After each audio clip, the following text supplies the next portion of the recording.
Birth. Birth. Hello, chat. Hello, chat. Hello, chat. Hello. Did I scare you? I usually just say hi, but I wanted to, even if I put the Jessica warning, I have to get one in there. Come on. It's your birthday. It's happy birthday. I'll probably leave soon, though. That's no problem. Thank you for hopping in. I'm gonna say a bunch of thank yous first, because oh my god, you're all so nice.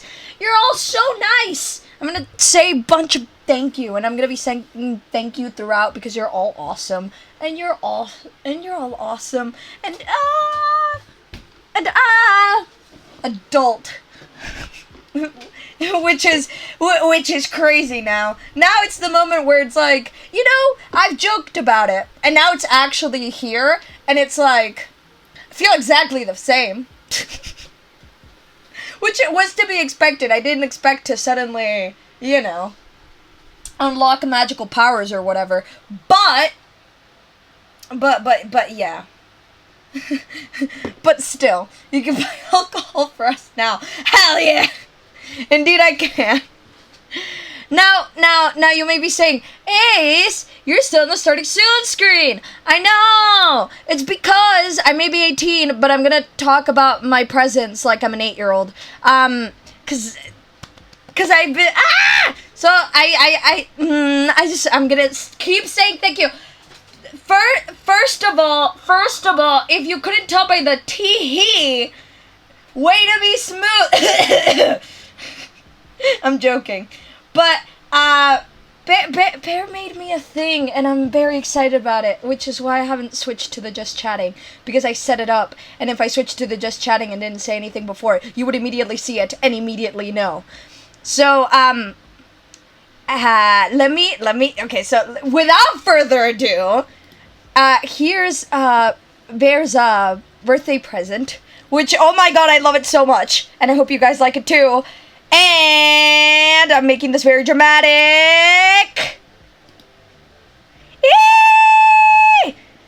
Eee! Let me move this here so that... There it is! There it is. Let me get rid of the pet for a moment. But look at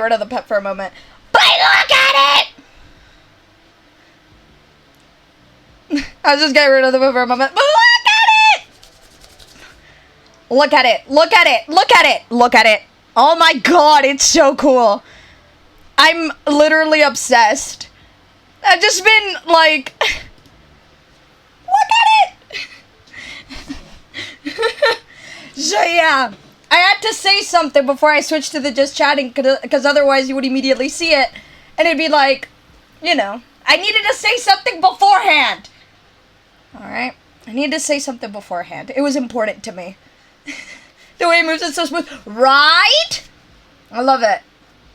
And the blinking, too. I need to, like, actually stop talking for it to, like, do the blinking animation. But, like...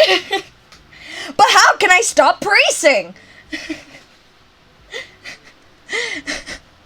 Before I get to my second, oh my god, I'm so excited, you guys are amazing rant, which I will get to. I just would like to mention that I have cookies with me today. I have homemade cookies with me today. So if I am suddenly silent for a few seconds, it is because I am munching on cookie. So yes. I forgot to totally mention that, but yes, it's because I have cookie. They smell really, really good, and they're making the room smell really, really nice. It's like I had a scented candle with me. It gives the same effect. I love it. And then, okay, so here, listen. We might do a bunch of stuff. I have no idea what my plan here is. Because, I might start speaking a lot, and it might sidetrack, and we might start with what my first plan is. Which wasn't my plan, and we'll get to that. I need to stop laughing. It makes my announcements less exciting when I'm when I'm just as excited. And I've had all day to calm down, and I haven't yet. So I don't know what's gonna happen. We're just gonna go throughout. But first of all, I can't. So this is probably what we're gonna start with. But listen, this was a huge. Listen, Queen, this was such a huge shock. I got the email and almost freaking cried.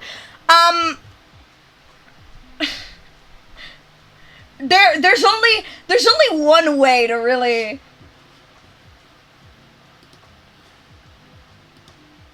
Let me go to the pet.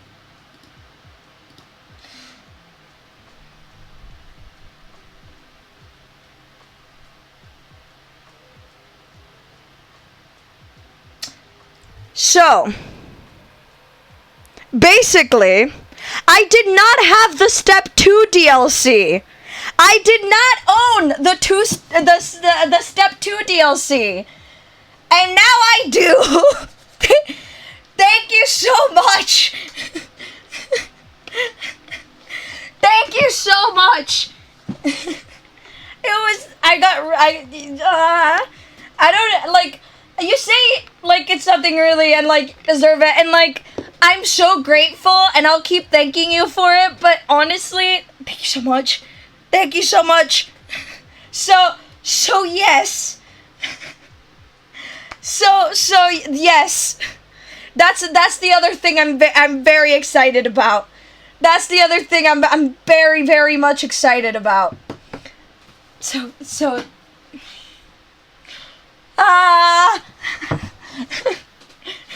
I was like, what better way to let you know than just show this screen? It's the perfect way to show it. It's the perfect way. So, here's the thing. Let me go to the just chatting while I continue talking for a while. So here's the thing.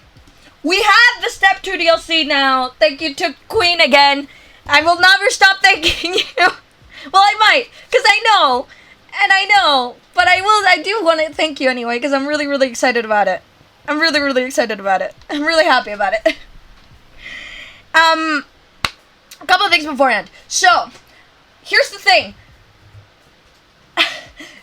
Because of my tech blues, this is a new install of Our Life, which means there's no save files to it, which means I have to play it from the beginning. Which, listen, I am not opposed to the idea at all. I'm not opposed to the idea at all. But first I wanted to consult, because yes, listen, I'm not opposed to the idea of playing Our Life since the beginning. You know that. It's one of my things. It's Ace got too obsessed with this part. Who knows? and yes, and regardless, we could start and then continue as we go on, and then just go on as usual and just start a new play Our Life from the beginning. But I wanted to just let you know that fact before you say anything. It's really sad. You don't need to give me gifts. I'm grateful for all of you. Us to give you gifts, you say? That's exactly what happened, and I got so surprised. Long play, yes, please. Longest day of the year, so longest play of the day. Yes, this is probably going to be long stream time. And if we do start an Our Life and we'd like to switch to something else at some point, we could go mining in the Minecraft server. We could play the Night Owl route. Because I need to replay it anyway to get Naked Toast's route in Blooming Panic. That's something else we could do. We could do some internet quizzes. I don't know. Listen, I have no idea how long I'm going to be streaming for. I have cookies. Who knows? This might go on a bit. So, it is the longest day of the year. Sunlight is going to be out for a while now. I might not be able to see it from this room, but it's there. But it's there. So, we'll get started with some Our Life, and then we'll see what happens, basically. That's the plan of the day. Oh my god. But yes, once again, thank you. I've been the absolute shock that was last night, aka this morning at 12, just receiving guys' like birthday messages. You guys are awesome. You guys are amazing. I literally can't thank you enough. I felt really, really happy. And I don't know. Like, I don't know how to, like, say it, like, in a way that you can understand the level of, like, happiness that it brought me. And, yes. And if you did give me a gift, since I've talked about it, you did not have to, but it's very much appreciated, and I thank you so much, because, as you can see, I'm clearly enjoying that. As you can see. Bro! Thank you, Queen. Queen, thank you so much. Thank you for the sub. Man, you guys are awesome. You guys are awesome. And I don't mean it just because you're giving me stuff or because you're saying stuff to me. You guys are awesome anyway, but it's very much appreciated, everything that you've, like, done for me today. And in general, just being here. She says every day in Barry no quotes. She says every day in quotes. Here, hanging out, just chatting away so I don't feel like I am talking into the empty void. This is so much fun. I feel so happy, and you guys are part of that, and I can't thank you enough. And yeah. And without me going very touchy-feely, because if I start speaking too much, I will cry. And no one wants that. Okay? No one wants that. I have eyeliner on.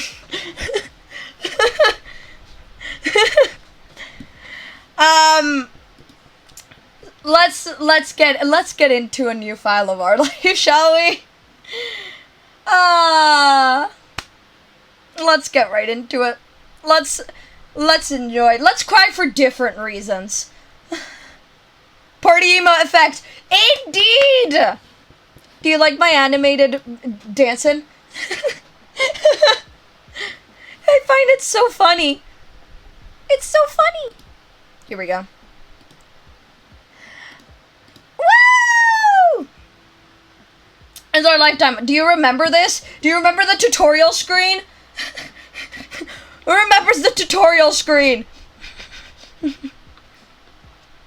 It's amazing. Thank you. Thank you. I don't know how to animate, so I'm very surprised that whatever I did worked. Spent like a whole while on it, because I didn't know what to do. I'm gonna skim through this, because I know the tutorial screen. I know how the game works. Various ways you can customize and interact with the game. The tutorial is an overview of how certain features work. You can read the full tutorial from the main menu to learn about everything in detail. Start off, the game is divided into 4 periods called steps. Step 1, childhood. Step 2, adolescence. Step 3, young adulthood. And Step 4, adulthood. We know, and I love all of the steps. Our life is further divided into sets of vignettes that take place during specific periods of time. Those are called moments. Moments can be played in any order or skipped entirely. Why would you do that? You move on to the next step whenever you want by selecting that summarized ending. Steps 1 to 3 include 5 moments each, and even more can be unlocked by purchasing DLCs. Some are out now, and other DLCs will be released later on. They're all released now. But Step 4 is an epilogue. It doesn't include moments. A lot happens over and then you can get the wedding DLC. And a lot happens over the years that go by, especially in regard to the character you play as.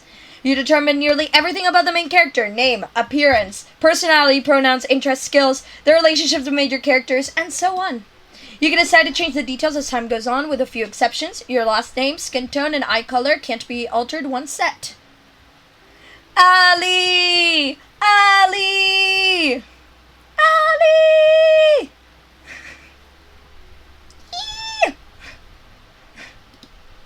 Much of the MC's basic traits are determined on a character creation screen. As the MC grows up, more options become available on the screen.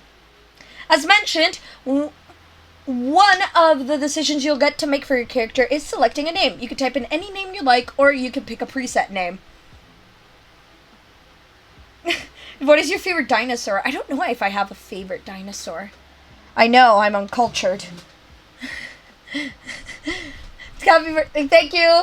Thank you, Ali. And you know what to do? I do know what to do. It's compliment time! Ali, let me level with you here. Imagine, just look into the PNG tuber's soul while I speak to you. You're incredible. You're amazing. I appreciate you so much. I love getting to spend time with you and getting to know you. You're an incredible human being. We're all so grateful for your presence in our lives. You deserve everything good that comes your way.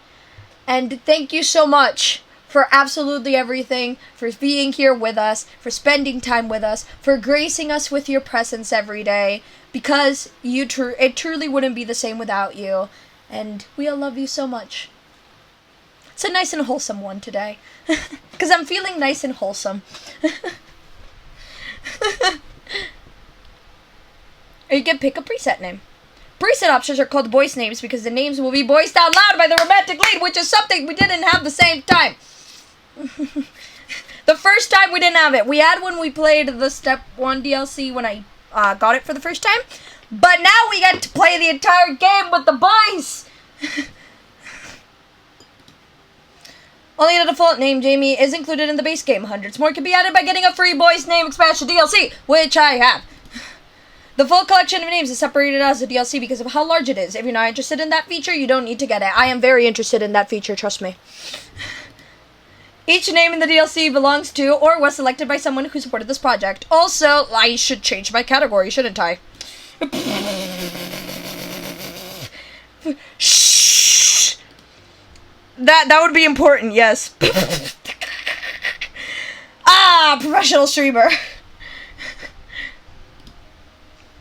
On the character creation screen, there's a cute doll you can decorate to get an idea of what your MC looks like with the different traits put together.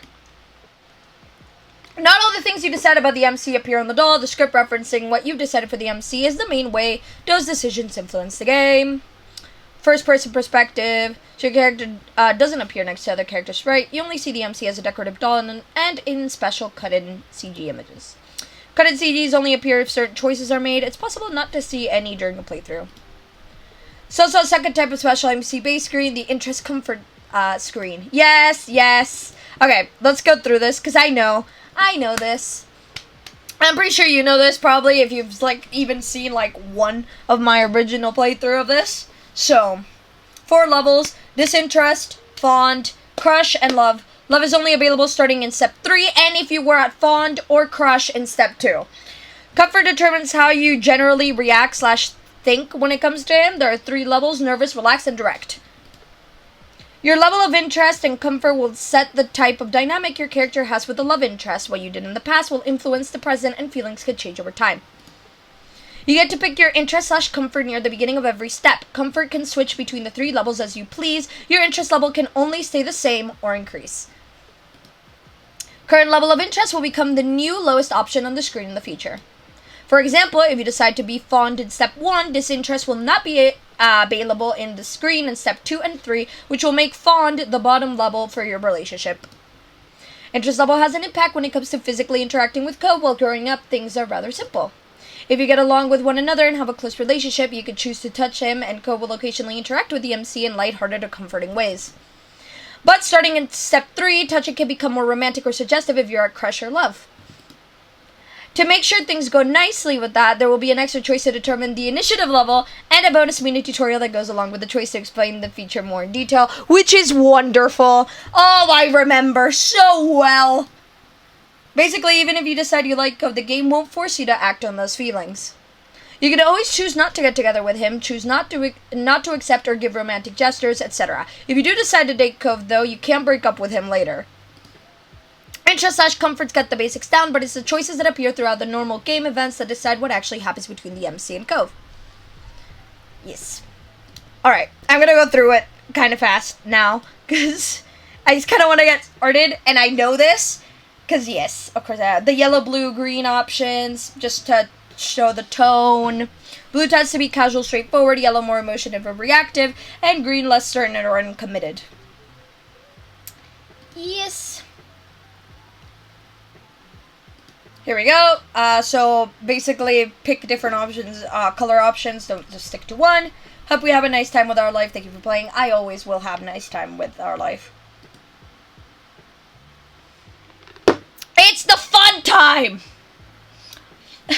We're going back to the classics, baby! We're going back to the classics! Do y'all remember? Do y'all remember?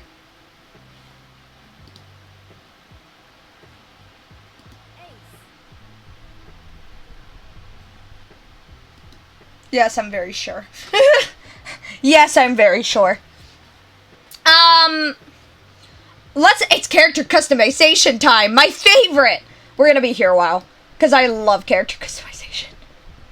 Well, I guess hair time. Hair time. Let's be crazy.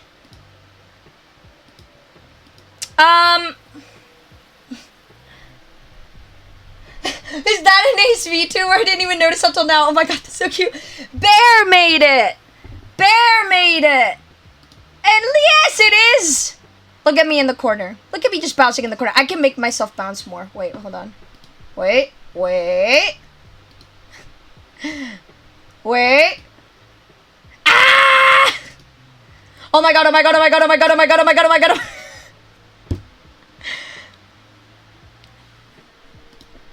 Oh my god, oh my god, oh my god, oh my god. This is so much fun. Hold.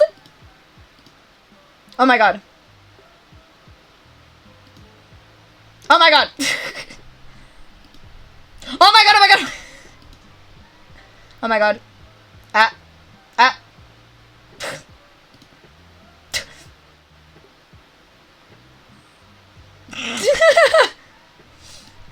Anyway. There we go. It's just all the options. I'm having way too much fun, okay? Listen. Okay. This time let's do crazy stuff. Let's do crazy stuff because I may have like shoulder length, I guess, hair now, but when I was younger, I used to have very, very long hair. And it's funny because now I can't stand having my hair way too long. I literally can't stand it. Like, I literally can't. Like, when it starts getting too long, I immediately need to cut it off immediately.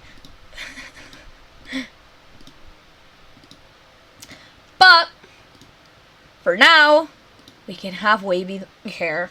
Because I did used to have wavy long hair. I need the brown. Look, I just want to see all the options, though. I need to refamiliarize myself with all the options because I love them. All the options. Skin tone wise, probably olive's pretty good. Eyes, I have big eyes. Big eyes. Crazy eyes. Yeah, I can make myself just be very excited in the with the PNG tuber. Okay, I have very big eyes. That's about accurate, I guess. I have brown eyes as well. Let's change some ages. Birthmarks. I don't really have any scars on my face. I also don't have. Well, I have a very tiny one, but it's not really visible. Freckles I don't have. Hand size, medium, I guess is fine. Glasses. My first glasses, like my first pair of glasses were like, let's see, like half oval kinda, I guess. So I think this is pretty accurate, actually. I think this is pretty accurate. Clothing type, all of the above. Literally. Accessory types, as a kid, probably not many, to be fair. Freckles I don't have. I have a scar on my leg, I guess? It's more like on my upper thigh than my leg, but I guess it counts. Sure. Who knows? Anyone's guess. Yeah, that should be good. It's time! Oh my goodness.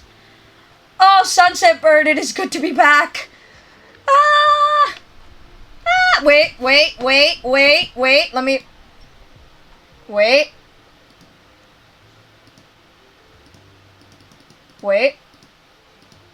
Ah! Yeah! Excitement! There we go.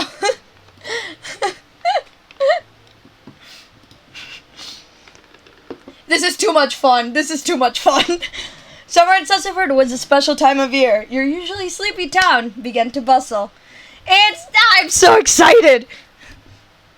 It was a popular tourist destination with people coming from all over to enjoy the beach, the weather, and the relaxation that came with both.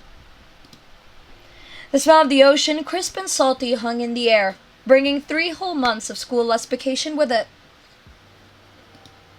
During your summer, your moms didn't like you to wander too far outside of your neighborhood, so you knew the area pretty well. Ace, what, Brad? Tell me all about it.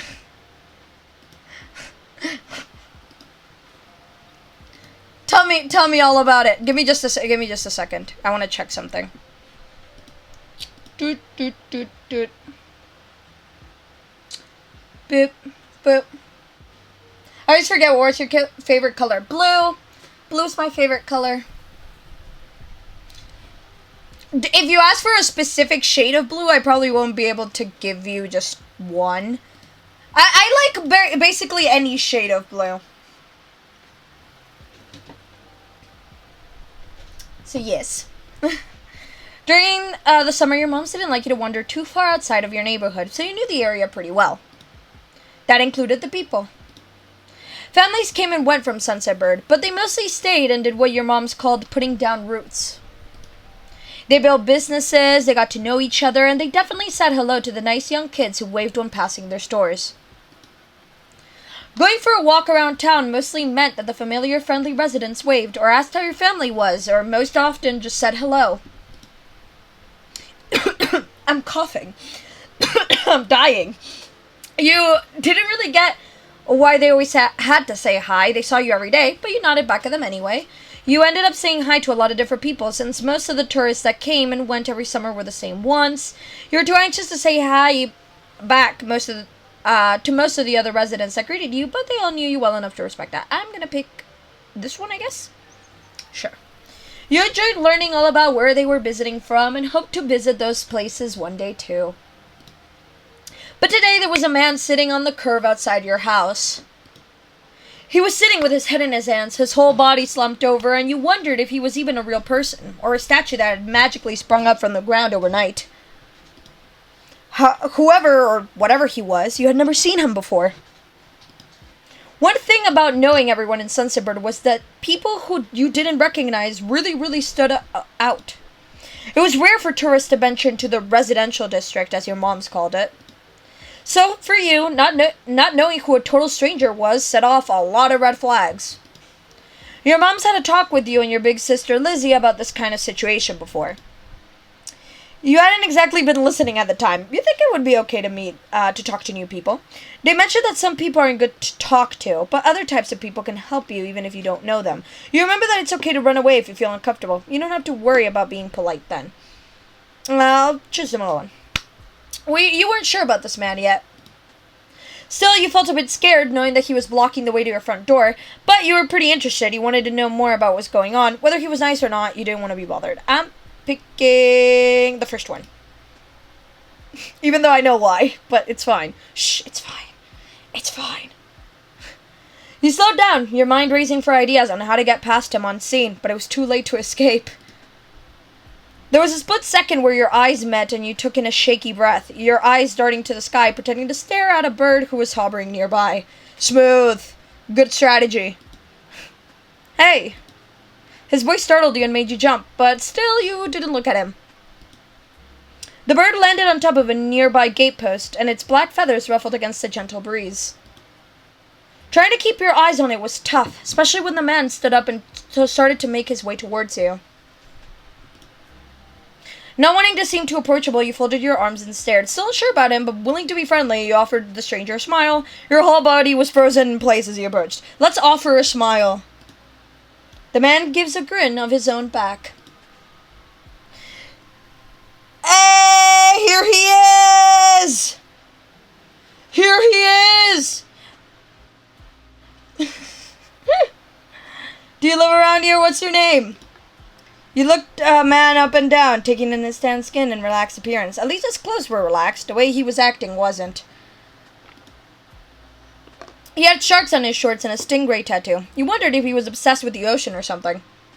It's so good to see him again. True. True. Well, you made your assessment. He looked at you expectingly, waiting for you to answer his question. Yeah, I live here. I live right there. My name is Ace. You continue to say nothing. Yeah, I live here.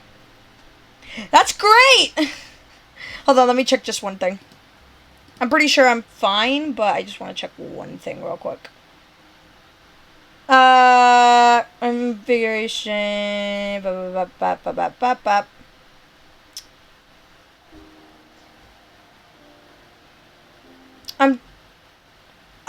I can put this. I can put the game music on.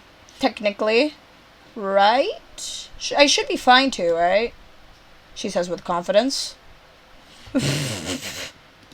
I'm turning off animation. I know, but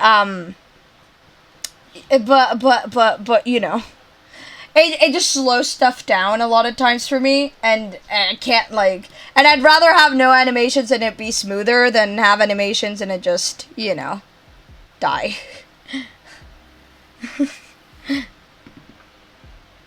So, you know, it happens. I'll just keep the lo-fi for now, maybe? I don't know. Let me check something real quick. I know. I should have checked this beforehand. But it's... I don't know. I'm gonna play it safe. But, whatever. Here we go.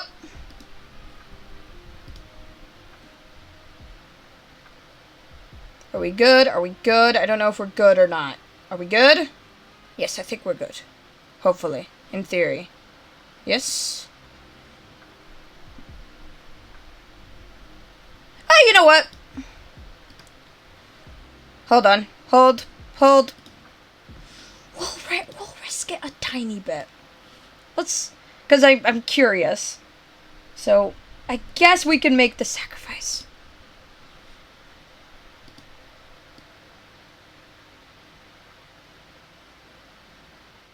We should be fine. In all theory. We should be fine. The Queen, at this pace, the police gonna be ginormous. I mean, fair. Fair, but still.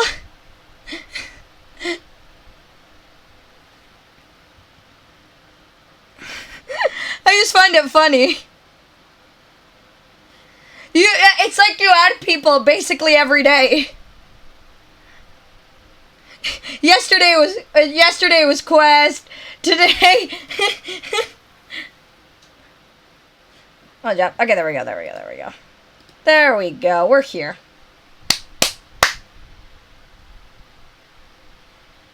I missed Starlight. We're only starting.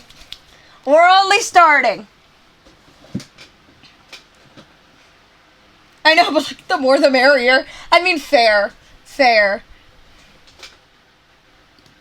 He looked happy to hear it, giving you a broad smile. Let me lift it up. Oh my god, that character. Yep. Do you remember? Are you getting the vivid memories back? I sure am.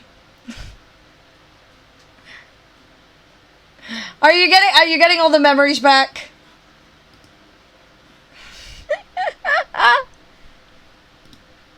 He looked happy to hear it, giving you a broad smile.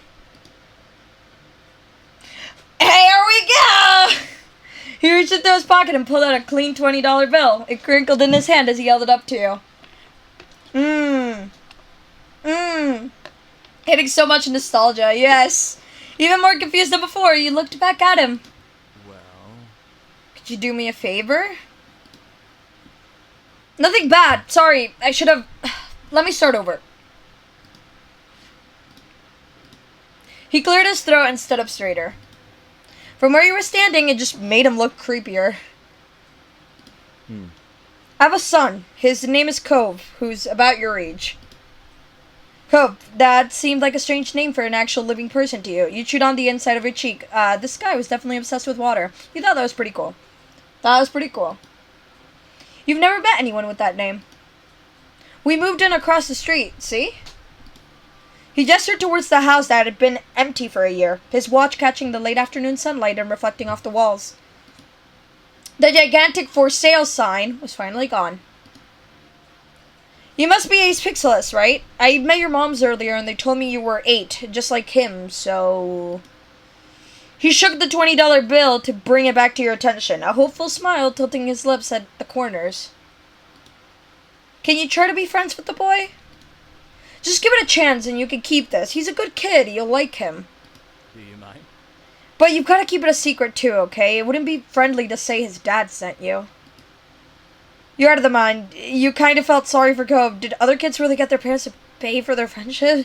This definitely wasn't the normal way kids made friends. You knew that. What'd you say? Want to make a deal? You took the bill, you didn't want the money, you ran away. You didn't want the money. We don't want the money. I'm sticking with this choice. Forever. Listen. No, thank you. Sorry. He deflated enough to notice, but not completely. Are you sure? It won't be so bad, even if it's just for the summer. That'd be enough. That only made this sound more strange to you. Why does it lasting for the summer matter? When it was clear his initial strategy wasn't going to fly, he tucked the bill into a back pocket and changed the request. I get it.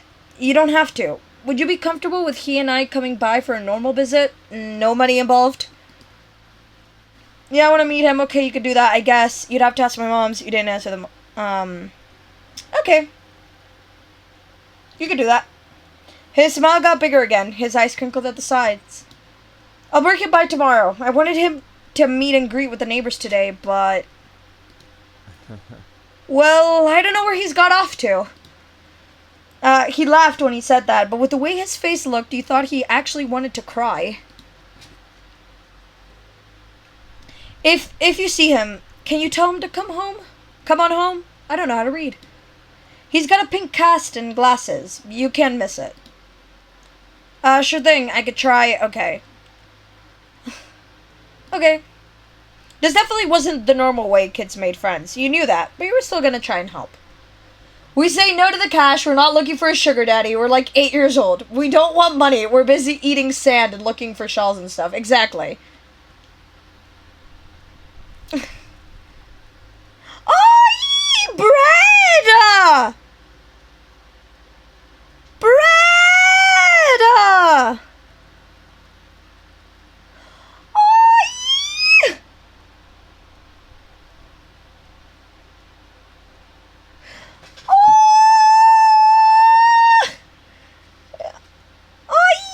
yeah! It's so cute! Hold. Hold! I know I've been pausing every 2 seconds. Hold!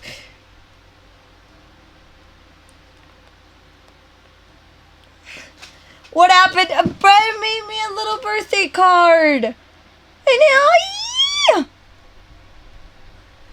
God, I'm get so excited about stuff. But it's so cute! And oh my god! I get the dinosaur question and the favorite color question.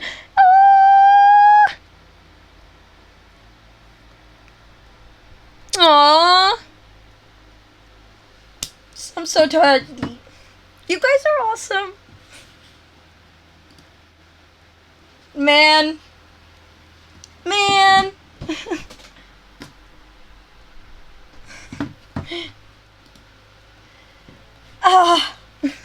How can I go on as usual when you do these things to me?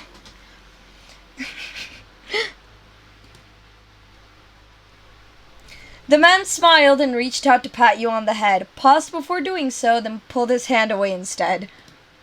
Your mom's already checking around for me. Such a thoughtful group you are. Now I better go look too. Can't put everyone else to work while I keep sitting here.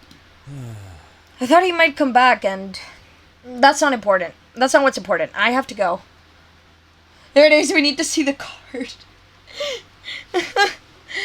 I would, but I have like a lot of stuff going on, and if I open Discord, like, stream might just go like super slow. So, and plus, oh yeah.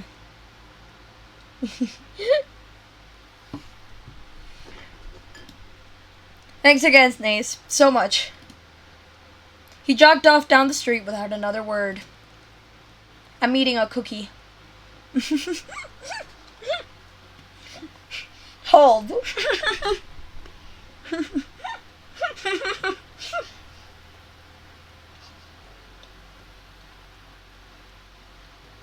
Cookie! Oh my god, so good. I'm very responsible. But I wanted to, so, you know.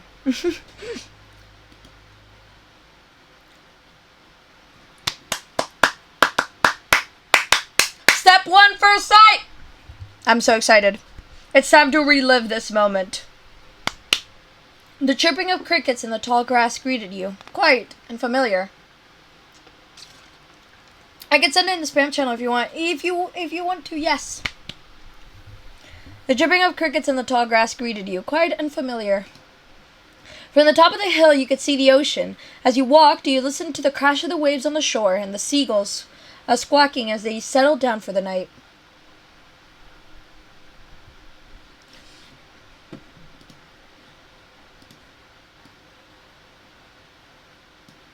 Is that big enough? Would you like me to take over the entire screen? I mean, yes, it deserves this attention. It definitely does. Look at it! Look at it. Look at it. Look at it, bestow. Yeah. Wait, I need to do I need stuff to happen to do stupid stuff. Come on. As you watch, you listen to the... Yep, okay, I read this already. You always loved the ocean. It was so much fun. You love to hear stories about the sea, about the merfolk and sea serpents you imagine living far beneath the waves. You didn't enjoy the beach all that much, especially the sand, which got absolutely everywhere. I'm gonna say the stories about the sea. Sometimes you could almost convince yourself you had seen the flash of a shiny mermaid's tail in the distance. You took in a deep breath. You wanted to try and relax and couldn't. You weren't sure what, but something told you that you weren't alone, so you glanced around. There was a boy sitting at the top of one hill, almost completely hidden within the long grass and white flowers surrounding him. His head was buried in his knees, staring ahead by himself. For whatever reason, you probably just that he wasn't paying attention. He hadn't noticed you yet.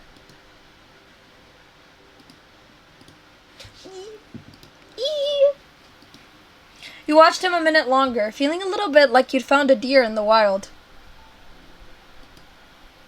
Though deer didn't have green hair, wavy eyebrows, huge glasses, pink casts, sad frowns. Let's go with sad frowns, yeah. Sure. Let's be emotionally driven. But this new boy did. You wonder what could have upset him. After a few more seconds, you took a step forward, then another. Then he glanced your way. His aquamarine's eyes reflected the light of the moon. You stopped, raising a hand to acknowledge him and showed you weren't scary. Hey, Space Cadet! It's Space Cadet time! I know I got really loud, and it was like... I was like gently reading dialogue, and then, hey! With a start, he jumped to his feet, his hands balling into fists at his sides. He didn't say anything, just stared at you in a strange way. He'd been crying. There were traces of tears on his cheeks, and his knees soaking the hem of his shorts, and his eyes were still shining with a few more. You'd obviously caught him off guard. His pink cast seemed to glow in the twilight, though when he caught you staring at it, he hid his arm behind his back. Something the man earlier had said stuck out to you. Cove? Ah. Eyes wide, he studied you. How'd you know that? I might not. I'm all-knowing. Lucky guess. I'm all-knowing. Me and my psychic abilities, which I clearly have. That's a lie. Tell the truth. Okay, your dad told me who you were. Oh. Owie. So, is this your hill? He gestured with his uninjured arm to the patch of grass surrounding you, his face falling at the prospect. I can leave if it is. You can't own a hill. You shook your head. While doing so, you also picked at a strand of lint on your leg. What a weird question to ask someone. Oh. He sat back down with a thump, resting his chin on his knees again. Curious about the strange new boy with the odd dad, you sat on the patch of grass next to him. The pure white flowers that covered this hill rocked back and forth gently as the stars twinkled above. The way they dotted the sky made them seem like flowers, too. The night wind was cool as it traveled over the ocean and up the hill, chasing away the heat from the afternoon sun. Why are you here? Why'd your family move? Why are you here? A quiet hiccup escaped Cove as soon as you asked the question. Almost like they'd never stop, his tears started up again with a vengeance. My parents... they don't want to live together with me anymore. The tears fell fast and heavy over his flushed cheeks, sinking in his dark lashes. This is so sad. It's like, I already know, but it's so sad. And I know it gets better, but it's so sad. I already want to bake cookies again to try and cheer him up. Same. Do you want some of my cookies? I don't know how I could send them virtually, but would you like some of my cookies? They're shaped like stars. They're star-shaped.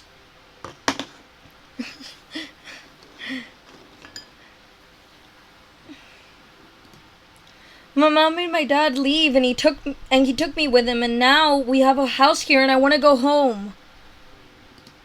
The outburst took you off guard. By the time he was done wailing, Cove's chest was heaving with exhaustion. He sniffled and removed his glasses, wiping at his eyes with the back of his hand before he put them back on again. I hate this place. I want my real life back. I want my mom. I'm sorry, your dad seems kind of nice. You'll like it here, you just have to get used to it. Crying. I'm sorry. I apologize. He slipped his hands underneath his glasses and pressed his fingers against his eyelids. Cove wound himself up again for another long crying fit. You felt bad for him, being forced to come here with no choice. You couldn't imagine what it would be like to live with only one of your moms, but it must be pretty hard. But from the way off in the distance, you heard your parents. Ace! Cove? Cove? He said it anyway, but shut up, I'll say it as well. Kids, where do you go? Cove looked at you, tears still clinging to his cheeks. Don't tell them we're here. I want to go home. You can handle it. You have to go. Don't worry so much. Or you have to. It'll be okay. It will be okay. Sure, she says with confidence. You were struck by a sudden need to reassure Cove. It's not gonna be all... It's not gonna be... It's not gonna all be fun. But isn't he your family too? Yeah, I guess. Then you can count on him when you really, really need him. You shot him a grin and pushed yourself to your feet. Slowly, Cove stood up with you, still looking a little reluctant. His dad's voice rang out again. Cove, can you hear me? He looked towards the sound of his dad's voice, silent, then turned away while rubbing his not bandaged arm. Sorry. I still don't want to go. You called out yourself. You waited silently with him. You tried to convince him. You waited silently with him. Yeah, I get it. You do? Before you could answer, you heard Cove's dad, even closer than before. There you are, bud. The trio of parents appeared over the curve of the hill, Instantly, all their eyes landed on you and they rushed over. Both of your moms were at your side in a split second, faces filled with worry. Moms! Ace, you're here after all.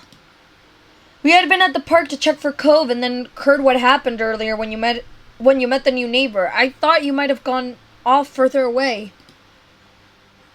No, we're just sitting in the grass. Why is everyone acting like this is such a big thing? We're okay, don't worry. Cove didn't want to go home just yet. We're okay, don't. We were just sitting in the grass. Thank God you're both fine. Were you two having fun out here? He looked over at Cove, who was wiggling against his dad's tight hug and pushing at his arms. You shrugged. Yeah, I like him.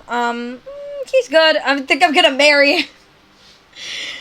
Well, me and my last playthrough in the whole marriage proposal thing, which was... It was so much fun. It was so much fun. But, yeah. I like him. You nodded, smiling slightly. Do it. Fine, I'll do it. Let's be bold. Because we are bold. Oh, we're oh so bold.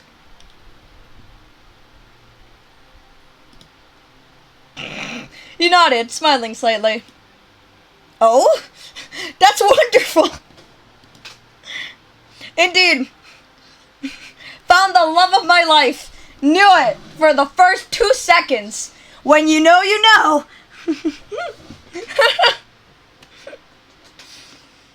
When you know, you know.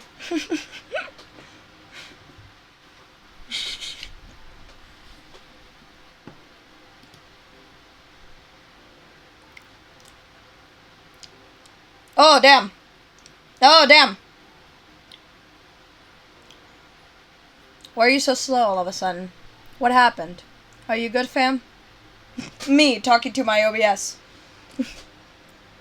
Are you good, fam? You doing good, fam? Come on, fam. Hello. How's that, fam? How do you feel about that, fam? We'll see if it settles. If it settles, I'll try to turn it on again. But for now, it's still going really, really slow. And it's like, I've literally turned everything other than, like, the necessary stuff off. So it's like, we'll leave it as it is because it's not as bad as it was and it shouldn't be much of an issue. And if it does go back to, like, functionality, then I'll turn it back on and see what happens. Because it was working fine before. But, so we'll see, alright? We'll see. Damn. We'll see. Finally letting go of his squirming, sculling sons, Cove's dad turned to the three of you. That's a relief. Thanks very much for finding him. I really don't know this neighborhood. Good thing Ace knows this whole area so well. Absolutely. We should get going home now. It's been a long day for us all. Say goodbye, Cove. Bye. The two of them walked off into the darkness, heading towards the neighborhood. You watched Cove's bright pink cast until it disappeared. Oh! Fam seems to be settling. Are you gonna want to work? It's still not perfect. If it gets to perfect, I'll try turning stuff back on. Okay? Welcome to experiment time. Tell you what, we'll have a proper play date tomorrow, okay? Your new friend's dad wanted to bring him by to see you and Lizzie. How does that sound? Sure, can I show him my stuff? It sounds like words. You nodded, ducking your head down. Sure, can I show him my stuff? Of course. How's Vanessa? Vanessa's doing good. We talked today, of course. We talked today. So Vanessa's doing good. Thank you for asking. I'll mention that you asked. Then okay. Both of your moms laughed, the sounds overlapping into a warm, familiar chorus. Mommy put her arm around your shoulder and led you towards the path. Satisfied and more than a little ready to go to bed after your long, exciting day, you followed them home. Whoa! This is how you feel towards comfort this step. It can change in later steps.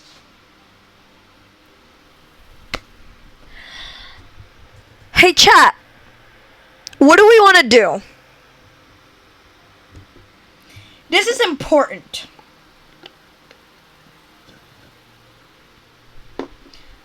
This is important. What shall we do? Crush straight up. All in. We go all in. Should we go direct, relaxed, or nervous? What should we do?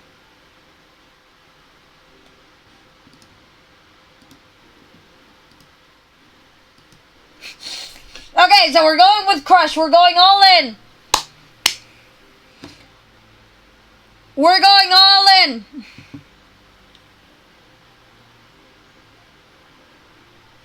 Tell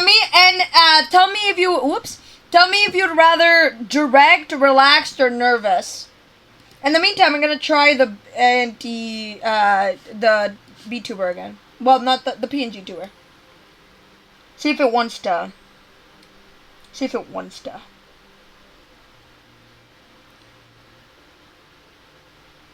Let's see.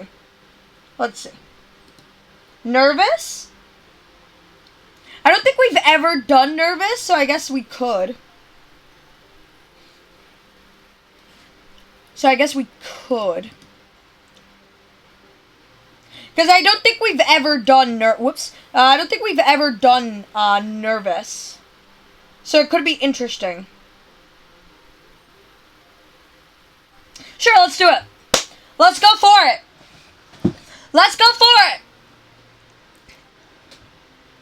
All in, baby.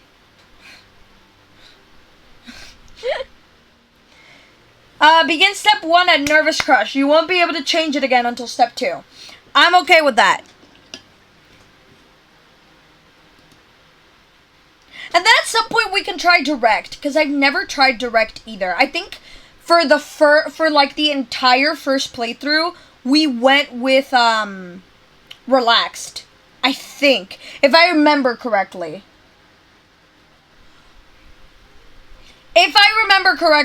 What we did for the entire first playthrough was go from fond to crush to love, and all of them in relaxed. I'm pretty sure.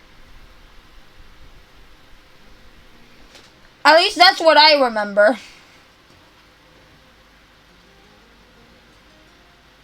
I had a bite of my cookie. Hold on. Okay, it's doing significantly better. And I was checking into Fam, how Fam was doing. The next morning, you finish your breakfast so fast that you got a tummy ache. Your sister Lizzie had run out earlier to go play, but you'd stayed put. Today, just like your moms had promised, Cove was coming over to hang out. Excited to see your new friend again, Ace? I'm excited. Oh god, why are you getting all slow again? Okay. It's like fluctuating. It's very weird. I wish I had a graph for this.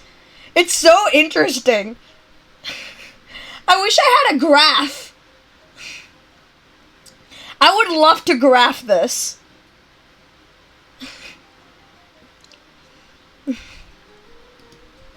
If you're gonna get married, it made sense to be around each other. Of course! Obviously! How sweet. Isn't that just the sweetest thing? I bet the two of them are going to be great playmates. Okay. With that said, are you done with your breakfast? Yeah, caca, I don't know. Am I? Your bowl was entirely empty, so you nodded. I'm gonna go with the sarcastic, yeah. With all the exasperation an 8-year-old can muster, you looked at your empty cereal than at Mom. Okay. Okay, attitude kid, we see. Good job. He should be here soon. Clean up again, and then, on cue, there was a knock. It was hesitant, like the person wasn't sure they were in the right place. Still loud, though. We need to get a more obvious doorbell. I know. Ace, could you get it? You practically leapt out of your chair on the way to the door. Hey, Pixelus family, thanks for having us. Mr. Holden, as your moms have called him, and his son were here. Cove looked different in the bright lighting of your living room, and when he wasn't crying.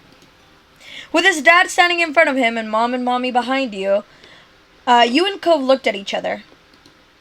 Pleased to see the interesting new boy again, you smiled at Cove. Cove returned it shyly. Do you want to see my room? Okay. Take care. Let us know if you need anything, you two. Have fun, kids. See you. See you later, son. Play nice. You led him to your room, puffing out your chest a little bit at the sight of your treasures. There were lots of stuffed animals, a cool bed, a window to look out of. It was a great room. You hadn't had anyone to show it to in a while, but you were really proud of it. He leaned in a little closer to one of your drawings on the wall. I like this. Me too. I drew that. Thank you. No, me too. Thank you. You're welcome. You smiled at him. You were proud of that particular piece of art, and you were glad he noticed it. He turned to look around your room a little more, studying the books on your desk and the pictures on the walls. You started to feel a bit nervous. You felt the atmosphere was kind of awkward. You were glad for the company. You hoped to like his room. You were glad for the company. It was nice to have someone new to play with. Then his eyes landed on the tiny box of beach things you had collected, tucked away by your door.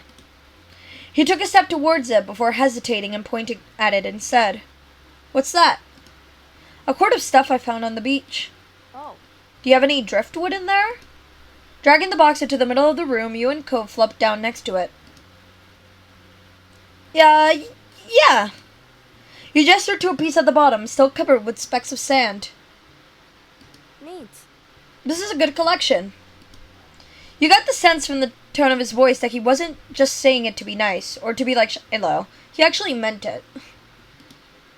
Ah, Dilo's coming over. Hilo? My sister's friend. He wants to, meet you. Do I have to see him? It'll be okay, I think. Here, I found this shell in a log, and you pulled out seashell after seashell, explaining where you got in each one and holding them up against the light. There were big ones, small ones, pink and purple and orange. Most of them you washed off in the bathroom sink when you brought them home, cleaning off the sand.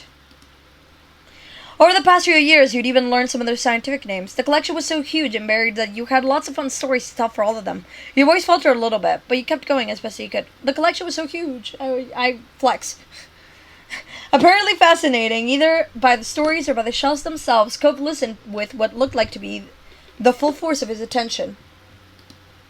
Like when you almost got pinched by a hermit crab while searching for the shells, and after watching him scuttle back into the ocean, you found another empty shell that was almost a twin to his home. It was a new experience to be the center of such dedicated focus. For some reason, it was making your cheeks feel warm. You had never felt like this around someone before. It was kind of weird. Oh, yeah! Oh, yeah! Kids, come down to the living room. You could tell the idea was making him unhappy, but Mommy wasn't giving you much of a chance to hang around. Coke hadn't been like this meeting you. You guessed it was because he thinks you found each other by accident, not that a parent made it happen. Mr. Holden must be right that telling Cove his dad was part of that would be a bad idea. Before you knew it, you'd both been escorted downstairs and deposited in the living room, ready for Child's visit. The two of you sat side by side on the floor of your home's entryway. I brought the box of shells. I wanted I want to keep looking at him. Great. Okay, but be careful. You should have. Great. Bust it open. We can keep looking while we wait for Shiloh. Cove reached in and pulled out a big orange shell. Oh.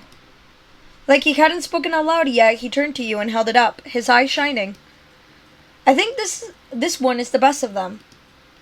That's my favorite too. I like a different one best. I can show it to you. You can take it.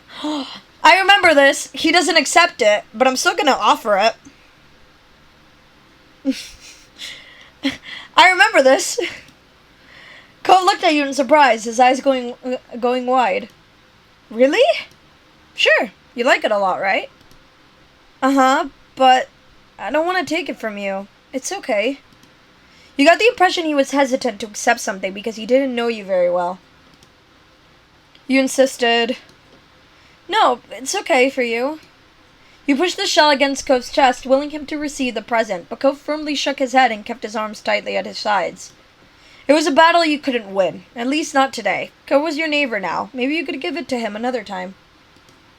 The two of you were still sitting on the floor looking through your collection of beach findings when the doorbell finally rang. Cove jumped, startled by the sound.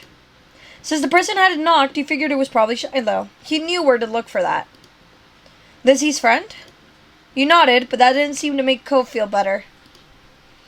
It was already obvious that Cove didn't hide his feelings well. You could tell what he was thinking right away. This isn't a good idea. I'm sorry, there's nowhere to go. He's at our only door, and if you go upstairs, he'll find you. We make him sound terrifying with this sentence. Cove glanced around the room, his eyes wide, and finally paused with his gaze locked into the back of the house. I could go out the window. And the tradition begins. He was already walking towards it. Scrambling to think of something to say, you stepped forward, then paused. Do you want to break your other arm? Shiloh's the least scary person alive. Cheer up. Shiloh's gonna like you. Please don't get hurt. I'll come with you. Good idea. Let's go. I'll come with you. He will hunt you down and find you. You can run, but you can't hide. Exactly. You made like that. The whole thing is like, there's nowhere to go. It makes it sound like some form of like serial killer or something. I don't know. Hurry, they'll see where we're going. He glanced back at you, then nodded. The two of you made your way out the window together. It wasn't much a distance to clamber out, but by the time you landed gently in the bushes, you looked up to see that Cove was already taking off away from the house. He was fast, but you knew you could outrun him if you had to. He was not that fast. You knew you could outrun him if you had to. He was not that fast, but neither were you. At that speed, you weren't sure if you could go fast enough to reach him. Probably this one. Cove! You ran as fast as your legs would take you, grass whipping around your ankles as you did so. Cautiously, Cove slowed to a halt and looked back at you. Where are you going? I don't know. Somewhere else. I just don't want to see... Ace! You looked back and saw Shiloh cuffing down the hill after you, the backpack he clutched bouncing all around along the way. What are you doing? Can I come? He must have seen you leaving out the window and followed behind. Hi. Oh, hi! Are you Cove? Yeah. I'm Shiloh. Okay. Yep, are we going back or are we gonna play outside? Shiloh's face moved between you and Cove. The smile remained strong on his face. Tiny little baby boy. Yep. I got a tiny frown from Cove in response. You were just grateful he hadn't asked why you had been running away. Inside, we left the box on the floor. Yeah, I want to check. I hope Mommy didn't move them. Okay. Aye! With Shiloh trailing behind, you and Cove headed back toward the house. The plan for the afternoon, at least as far as you were concerned, was to sit and look at the beach things some more. You weren't really in the mood to do much of anything else, especially if Cove was having fun. You called out a recent find to Cove, a scallop shell that had washed up on shore. It's a pretty color, kind of like my cast. The Beautiful glittering pink did look a little bit like the wrap around his arm. Pink is a nice color. Okay. Oh? Is it your favorite? Not really. What is? Maybe green or blue? It might be yellow. Oh, those are all cool. I guess. I like those colors too. They're rare colors. Not sure how to deal with the sudden, more awkward silence. You looked back at your shells. I like those colors too. Awesome. Both of them smiled. I fixed the situation with my social skills, which I only have when it comes to video games. That's almost a joke.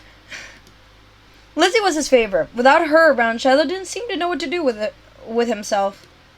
And Cope wasn't like your sister. He wasn't that much like you either.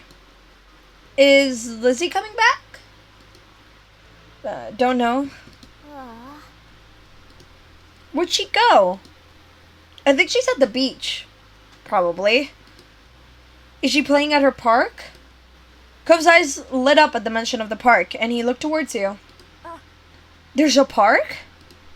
Yeah, but it's old. Can you show me? I want to go. He started getting up before you had even answered, and Shiloh jumped up beside him in excitement.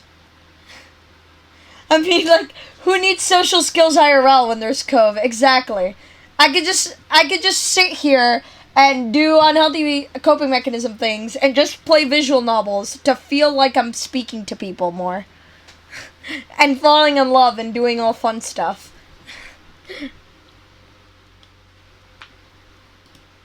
Really? You do too, right, Ace? The park is fun.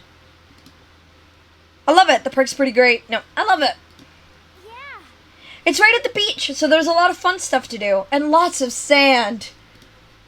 It has a jungle gym and a bunch of swings. That sounds like it could be cool. So, are we gonna find Lizzie? I don't know. I never really wanted to see her. I just want to check the park out. Adrift without any direction, Shiloh finally turned to you. Okay. He perked up. Both boys wanted to go. It was only fair. After getting permission from your moms, the three of you were ready to head out. It was a short walk to the park. Lizzie had convinced your moms that it was so short she should always be allowed to walk there by herself. When you found her, she was hanging on the jungle gym, swinging back and forth. Hey, Lizzie. Her face lit up when she saw you, her big brown eyes going wide. Ace! Shiloh! Hi! She dropped to the ground and landed with a soft thud in the sand. In a split second, Shiloh had abandoned you two and scrambled over to stand by her. You were used to being left out when it was just the three of you, but now Cove was here. It was nice to have someone who stuck with you. Who's that? It's Cove. He's new. Hi. I remember. Hi, Cove. Welcome to my park. Nobody ever comes to play here, so this is where we get together. Ah! She gestured wildly with her arms as if to present the area to the newcomer. While Lizzie continued talking, you took the chance to kick off your shoes and wriggle your toes through the warm sand. That feeling is so satisfying. I'm just remembering it right now as I'm reading it. Nice, huh? In this neighborhood, I'm the one who comes up with the ideas. You are? Uh-huh. Yeah, I am. Who else could handle the job? Lizzie is the oldest. By a lot. My mom said you're Ace's age. Yeah. Thought so. I'm still the only one in this group with double digits. What about other kids? Other kids? There aren't any. We're the only kids here and Shiloh's just visiting from another place. Not even tourists really bring their kids here. This is the land of ancients. Be careful that the oldies don't try to steal your youth. Oh. For a second, it looked like he might cry again. But something in his eyes shifted when he looked back at Lizzie. What kind of old people? Like moms and dads or grandparents? Grandparents who don't have kids. They hate kids. Why? We haven't done anything. Only some of them don't like kids. Stop saying stuff like that. You're gonna upset him. Yeah, they're really He interjected quickly, hoping Cove wouldn't start crying again. He sniffled, his forehead creasing with worry. Lizzie was staring Cove down, but Cove wasn't even looking at her anymore. He didn't seem to care that she was there. He went into his own head. Shiloh was the next one to speak, completely unaware of the situation. I met Lizzie and Ace in school. You'll see tons of kids there once summer is over. I don't want to go to a new school. I don't want summer to end. Shiloh looked down to the dirt. He hasn't had much luck striking up conversation with Cove. By the way, the first time we played this game, it wasn't summer. And now we're actually playing this game in summer. It's even more fitting. I just remembered. I just remembered. But yeah. I didn't thought about that until just now.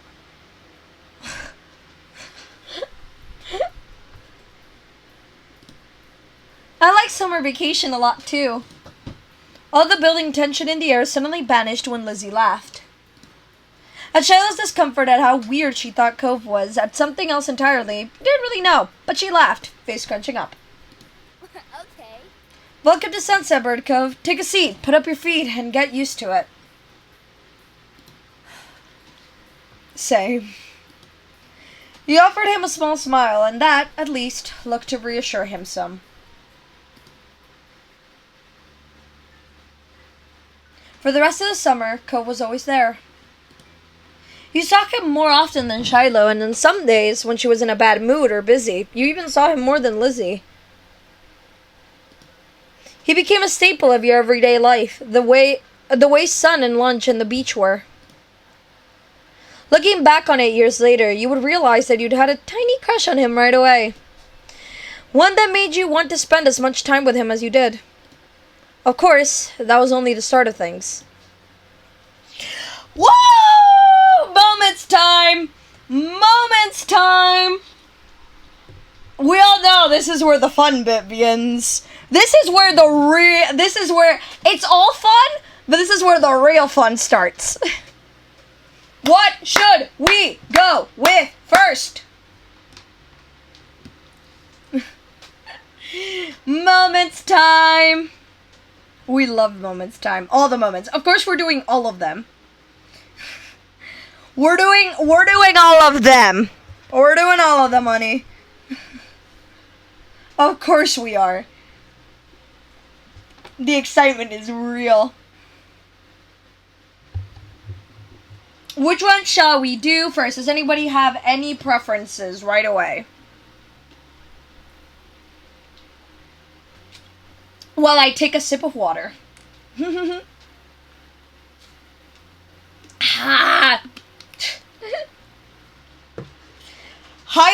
Highlights do include Sleepover is good, Fireflies is really good, the barbecue is really good.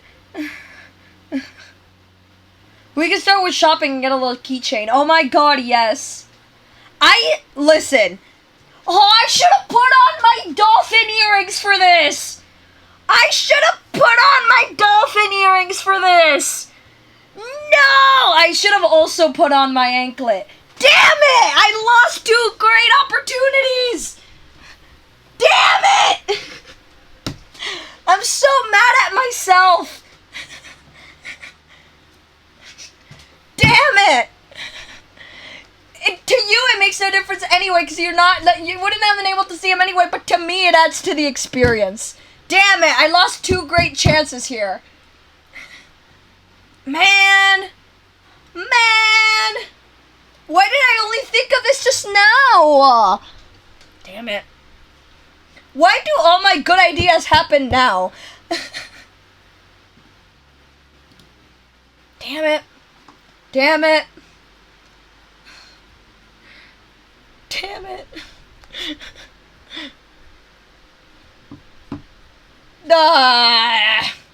It's fine. There'll be more of this. There'll be time for me to do that. Here we go.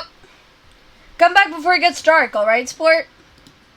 The familiar voice drifted across the street and drew your attention away from the snail you'd been watching inch slowly across the pavement.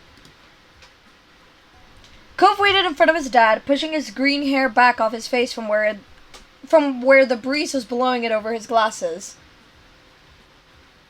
Putting on an improv ankle as we speak. I would get mine, but it's in my room, and that's like... Damn it. It's got seashells on it and everything. Would have been perfect. Nov waited in front of his dad, pushing his green hair back off his face from where the breeze was blowing it over his glasses. I lost my mouse for a moment. I was like, where is my cursor? He looked to be paying only a mild amount of attention as he was being handed a few slips of green paper.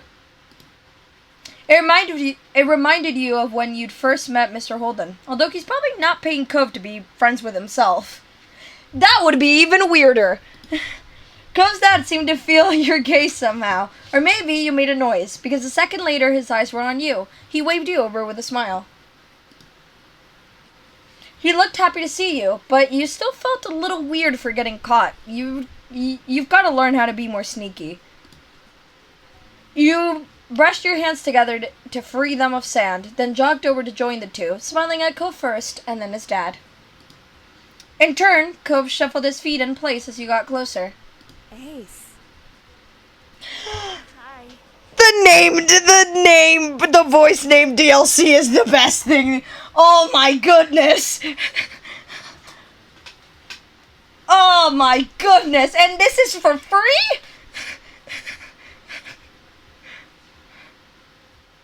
How's it going? Good to see you again. What excitement are you up to today, Ace? Nothing. You towed the pavement in front of you. It would be nice to tell them about the snail you found, but you didn't know if they liked snails. After you finished answering the question, Mr. Holden's attention returned to Cove, who was preoccupied with folding the bills he had into a tiny rectangle. Sounds fun. It does? You weren't sure about that. You know, Cove was about to hit the stores by the beach. Why don't you go with him? Yeah. You can come. You immediately grinned at the idea. You hadn't been sure if you'd see Cove today, and now he was inviting you somewhere. This day couldn't get much better. Great, I'm sure... Hey, yo! Hey, yo! Hey, yo! Hi! Thank you so much for the raid, and hello! Hi! Hello, readers! How you doing? I hope you had fun. I hope whatever you were doing was a lot of fun. Oh my goodness, hi! Thank you so much for the follow. Oh my goodness! I was not expecting that. I legitimately jumped. I actually just jumped. It took me by surprise. But first of all, thank you. Second of all, hello. I hope you all had a lot of fun in whatever you were doing. What were you up to? I'd love to know. Thank you so much for the follows. And welcome. I hope you enjoy your stay. We're replaying our life. I've played this game as before, but thank you so much for the follows. Oh my god. And so I'm replaying it after quite a while now. And yeah, I hope you enjoy. And yes, happy birthday. Thank you. Thank you. We are making cake. We made cake. Ooh, cake. That sounds fun. Can I ask what kind of cake? Like what flavor cake? Can I ask? I'm very curious. I need to quote unquote judge cake flavor. We made a Shrek cake? Okay, that's even more awesome. It was amazing. That sounds amazing. That actually sounds amazing. What? I hope cherry and rainbow cake. That's even more amazing. Man, I approve of this cake so much. You don't need my approval, but I approve of this cake so much. That's awesome. And yes. And thank you so much. And I hope you enjoy your stay here. Cherry and rainbow. That sounds really good. and awesome. I approve of this cake. 10 out of 10 cake. So yes, we're playing our life, and yes, because yay. Love the same. Happy birthday, thank you. Thank you so much. My god, it's like how does this day keep getting better? Thank you so much for all your lovely messages and for the aid and for being here. Yes. Let's get back to it, shall we? We're playing the shopping, I think it's called Moments. So yes. Let's get right to it. And we're just starting it, so it's great timing as well. I'm sure you guys will have lots of fun. Mr. Holden reached into his pocket and pulled out a leather wallet filled with money. You found it odd, since your mom's only ever seemed to have cards in theirs. Here. He leaned in to pass a crisp 10 to Cove, giving him a wink and a whisper. Get something for your friend, too. Sure. Good kid. That's my boy. Cove's dad ruffled his son's hair, and he was straightening back up, the bill in his hand still held out towards the green-haired boy. Happy birthday, thank you. Can I send you my art? It's, like, kind of traced, so... yeah, sure. I'd love to see it. And hello.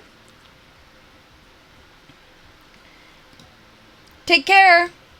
Cove accepted the bill after a second and slipped it into his pocket. Then, with one last nod to his dad, he turned and started walking. You followed after him, intrigued at the possibilities this outing might bring. Cove strayed towards the gentle tide creeping up the sand, and you fell into place beside him.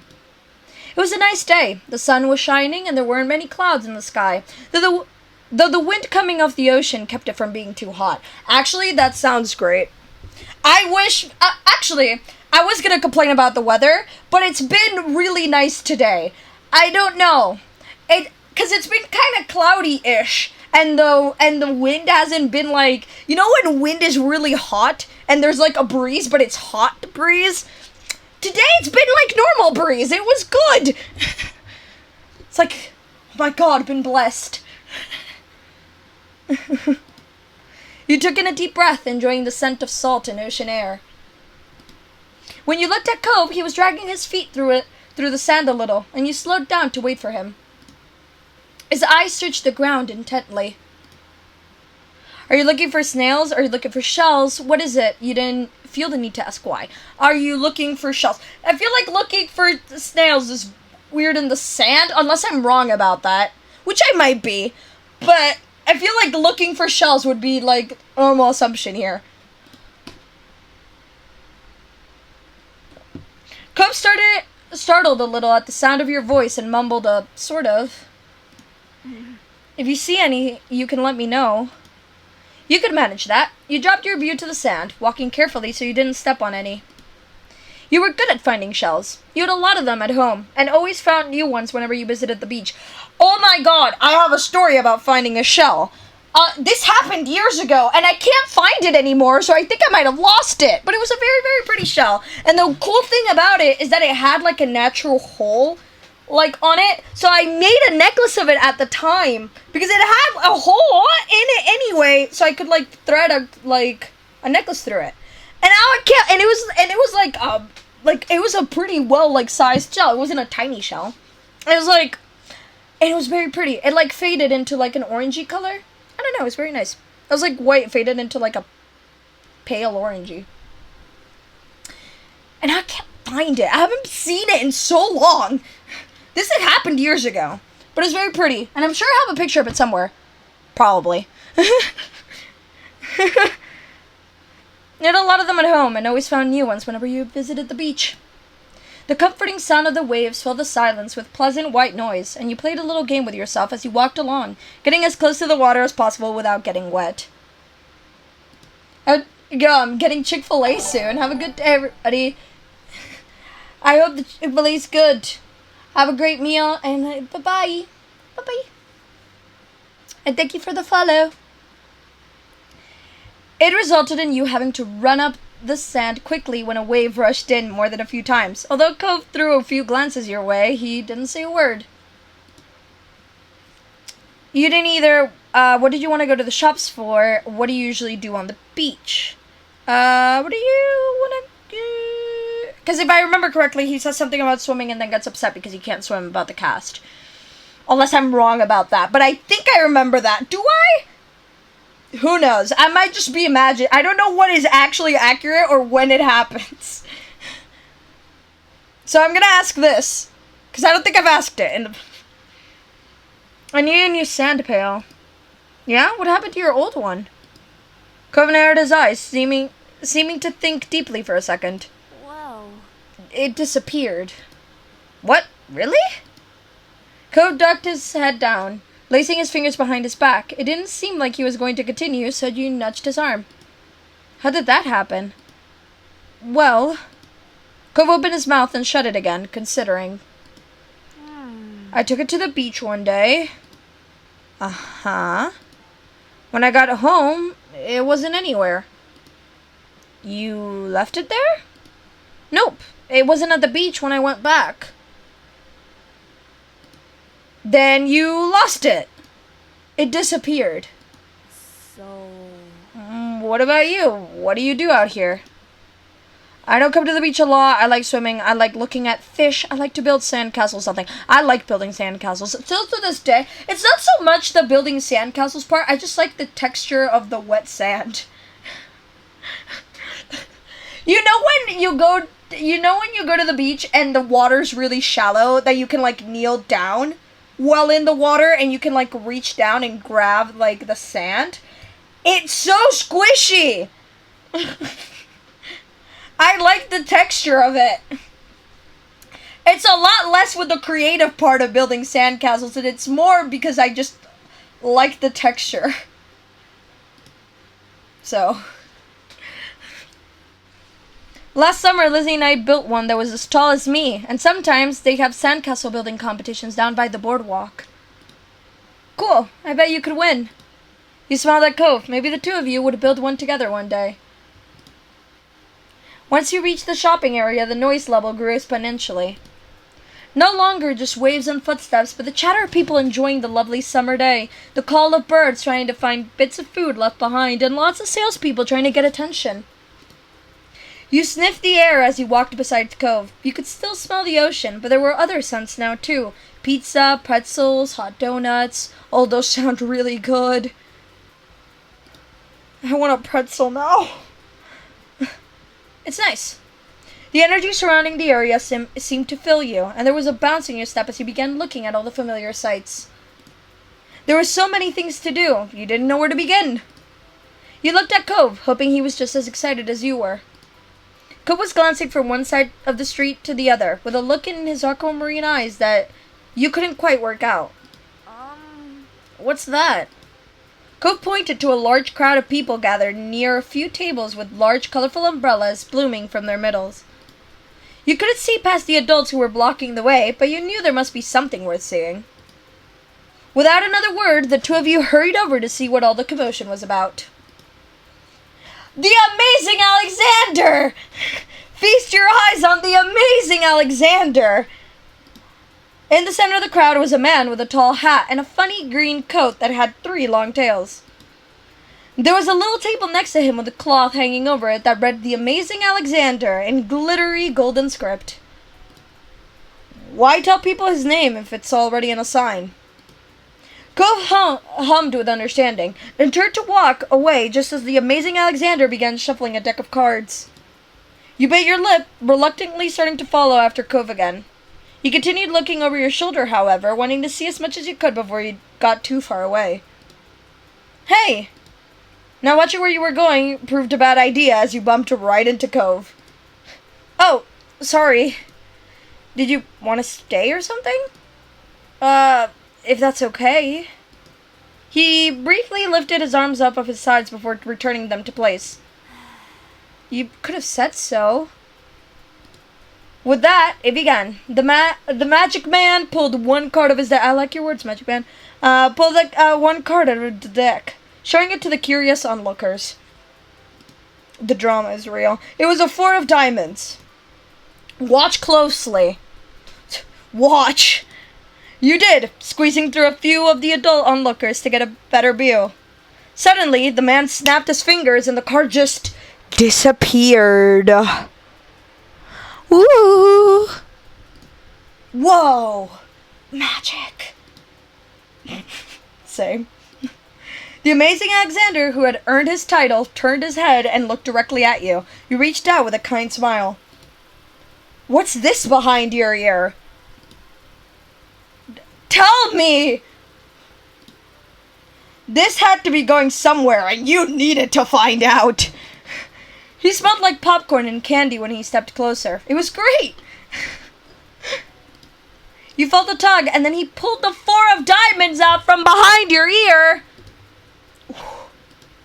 You knew that it couldn't really have come from your ear, but you still didn't get how he'd done it. There was a light applause from the crowd, and the man gave a deep bow. This is for you. The magician plucked a pair of balloons from a clump of them tied down to his table. Both were in the shape of a dolphin instead of being a normal circle. And one for your friend, too. Thank you for being my assistant. Wow. Now you were really grateful he chose you. I got a balloon. After that, he went to someone else in the crowd. Pick a card, any card. My uncle does that every time he visits. Not the balloons, the stuff with the cards. Cove spoke plainly while reaching over to take the dolphin that had been designated for him. Maybe it wasn't so special. Cove was just ruining the fun. At least you had a fun time. You wonder if Cove's whole family was magic. Are they all witches? Did they all go to Hogwarts? If so, he was lucky. Burn the witch! Let's all come down with the pitchforks, everybody. Whoops. The crowd started to clear some, and you noticed to the side there was a whole rack of brightly colored kaleidoscopes on display. You picked up a kaleidoscope, you picked up a Rubik's Cube, you picked up a magic 8-ball, you walked past the door. We're picking up the magic 8-ball. Oh. You shifted your balloon string to the other hand so you could hold it up in front of you. Life hack? Children with balloons. Tie it around your wrist like a bracelet. That way, if you accidentally go... This is more for parents than kids, because kids, especially they're very young kids, they won't think about it this way. But I remember, because that's what, my parents used to do with me when I got balloons, and I, naturally started doing for a while until I stopped, getting handed balloons at, malls and stuff. But, tie it around your wrist, and that way, if you accidentally let go of it, it doesn't fly off, and you don't get all sag. It's a devil's magic. Someone get the torches!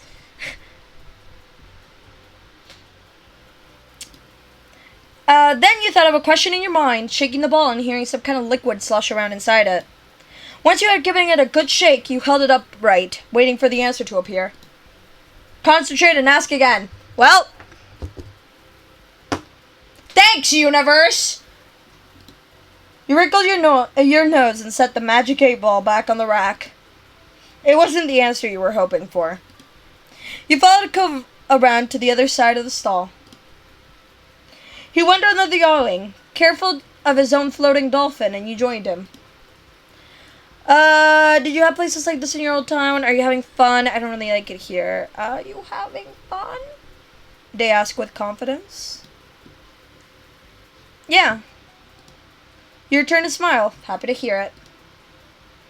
When Cove moved towards some stalls nearby, you followed beside him. It's keychain time! Oh my god, the keychains are so cute. Where do you get one of these, IRL? I love them. I love them. While Cove looked at the sand ales, you were drawn to a table with colorful keychains laid out on it. They were sewn in the shape of sea creatures, and there was a plaque that read handmade standing proudly in front. There were lots of different types. You saw a dolphin, a shark, a crab, a turtle. Picked up the dolphin! Your hand stopped on the dolphin, so similar to your balloon animal. It was made of a bright material that caught the sunlight when you picked it up. You remember once seeing a pod of dolphins swimming out in the distance at the beach, jumping out of the water and splashing as they dived back in again. Dolphins are so majestic. Dolphins are so cool. That was a great day. You were instantly enamored. Keychain. Checking the price, though, your heart fell. $6. You didn't know much about money, but you thought that was a lot to spend on one thing. You rarely had more than a $5 bill to your name. Is that what you want? Huh? Oh. It's $6. I didn't bring any money. Alright. It's fine. But really? Are you sure? Hooray, you don't have to. I want you to you don't have to. Cove didn't mind that. He took the keychain from your hands and that was that. He was holding a small yellow bucket for himself too. It's cool. You should get it. You were a little nervous, but happy with your purchase nonetheless. It was nice of Cove's dad to let Cove buy something for you too. After Cove paid, the two of you stepped out of the store side by side, your balloon dolphins knocking together and spiraling around in the air. Are you ready for the big tragedy, chat? 'Cause I know. Hey, Cove? Yeah? Does your dad always give out money like that? Thanks for getting me it. Nothing. Thanks for getting me it. You're welcome. You hoped he really knew how much you appreciated it. What? You were going to thank him for the keychain again, but instead just shook your head, smiling. Cove returned the smile with a shy one of his own. Cove looked further down the street where different food carts were lined up. He rested his non-cast over his stomach, and just as he did, yours let out a light growl. You hadn't eaten since breakfast, and after all of this wandering around, you were definitely ready for some lunch. Let's get some food. Yeah. You two wandered around a short while, looking at all the delicacies that were available. Everything looked delicious, and as the different smells, both sweet and salty, wafted over to you, your stomach growled even louder. After passing up hot dogs, snow cones, ice cream, and pizza, you both agreed on pretzels. Now I want pretzels. I haven't had pretzels in a very long time. Cove got something sweet and cinnamony, which is the superior choice. Either you get the sugar ones, like just plain sugar ones, or you get the ones with the cinnamon sugar. So good. Got a plain one, got one with cheese, got one with sprinkles, got one with chocolates, got the same. Cinnamon.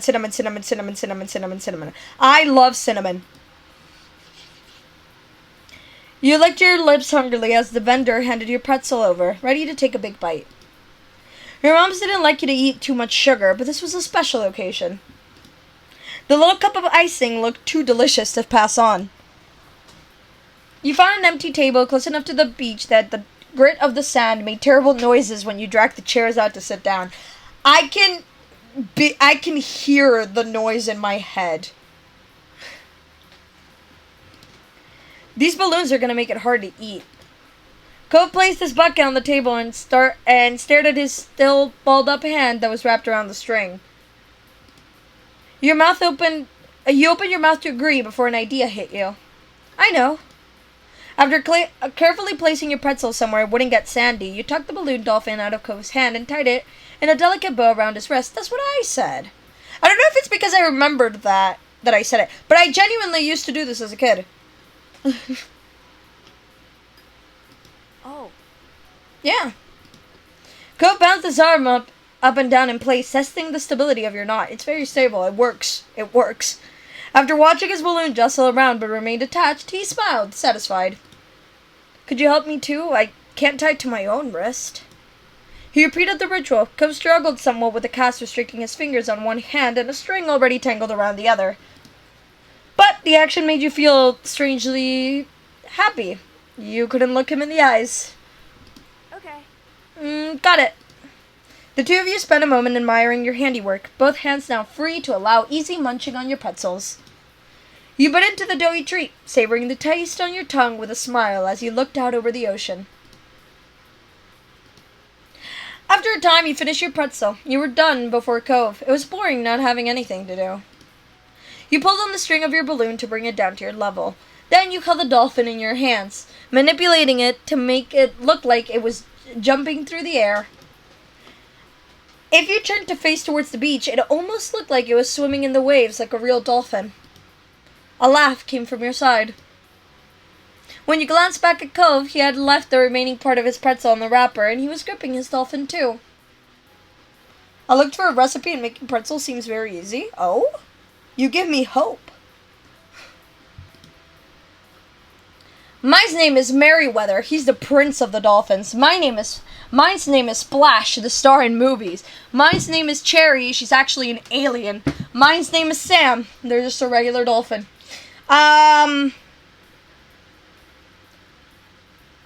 Let's go with Splash. Their trainers use fish and treats to help them perform tricks. They're the most famous dolphin in the world. You sighed, wishing you could star in a movie with a real-life dolphin. What's yours? Here it comes. Get out your flowers. Everyone dress in black. Cove considered this question, placing the balloon against the table and resting his free arm across it in contemplation. With a loud pop, the dolphin exploded into ribbons. Can we get a sad piano piece? Can anyone give us a sad piano piece? I can feel it in spirit. Rip. Yep, shocked gasp. Oh no. For a second, all Cove did was gape in shock, like you. Then his cheeks puffed up, squinting his eyes, and you saw tears start to glisten. Ace. No, I'm even more sad. You made a joke. You offered to find Alexander. You offered to give Cove your balloon. You didn't say anything. He would be all right. I don't know what to do. Now you put me on the spot. For personal reasons, I will now be wearing only black clothing for the next 7 days. Yes, we must mourn unnamed dolphin. Don't cry. You quickly pulled the knot around your wrist loose and passed your balloon over to Cove. It wasn't the same color, but you hoped Cove would accept it anyway. Here, you can have this one. Cove sniffled, a lone tear running down his cheek. No, I don't want to take yours from you. Then we're sharing. It's your turn to hold it. Really? Yeah, it's okay. Cove accepted the balloon delicately, probably to make sure this one didn't pop like the other. Thanks, Ace. Seeing him like that felt much better than keeping the dolphin for yourself. The passing of Cove's balloon was the last major event of your adventure. In the end, the two of you headed back late that afternoon. Can I go back to my original schedule of complimenting the way the sunset, backgrounds look in this game? Because it's so pretty. And I know I mentioned it all throughout, the first time I played this game, but I'll continue mentioning it. Because it just looks really, really pretty. In the end, the two of you headed back late that afternoon. You separated on the beach, and while Cove went straight home with his brand new sand pail in hand, you decided to sit for a while. You watched the waves and the sunset, fiddling with your new keychain. Another summer day was drawing to a close. It had been great going around with Cove. You hoped to do it again, but next time you wished nothing would happen to make him cry.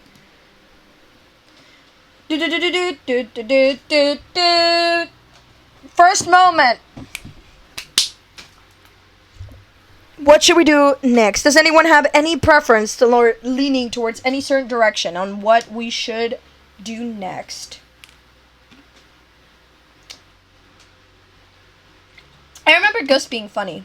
I remember Fireflies being awesome. Runaway, I remember getting really upset by it a lot. It's I remember them, and at the same time, it's vaguely. The people who made it have a lot of talent. Yes, this game is so good, and I'll keep mentioning it always, and I have mentioned it a lot in the past, but I feel like even if I do, I don't say it enough, so I will. I just love it. I love it. Should we just go in? We could just go in order.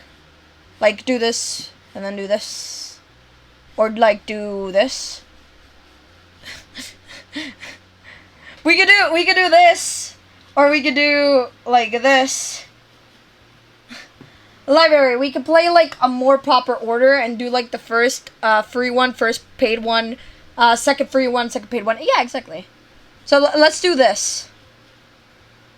Let's do this. So, let's do library. Every year, the Sunset Bird Memorial Library held a summer reading program. Oh, I remember. Remember. Your mom and Lizzie were big fans of it. Mom and Mommy because it encouraged reading, and Lizzie because she could win prizes.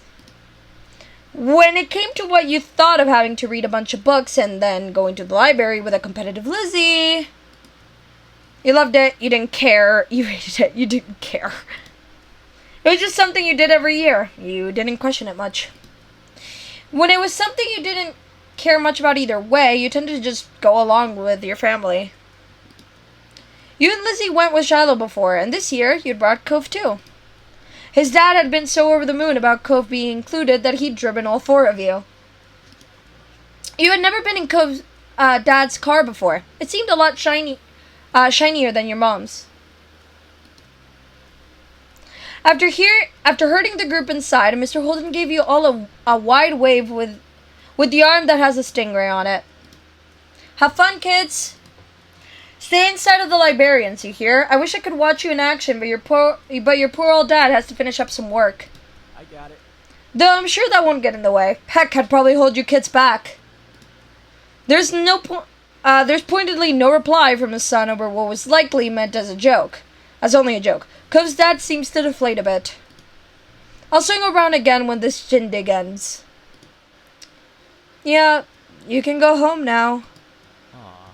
You don't have to throw me out the door, Your sister, already in full competition mode, cut him off. For once, Cove looked grateful she was there. Come on. We have to go find a table, Mr. Holden. You can talk to Cove after, when we win.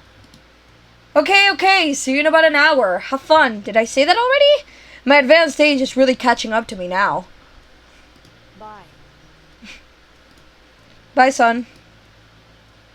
The four of you watched him shuffle out of the library, glancing over his shoulder at Cove more than once. Bye. Bye, Mr. Holden. Thank you for bringing us. Thanks, Lizzie.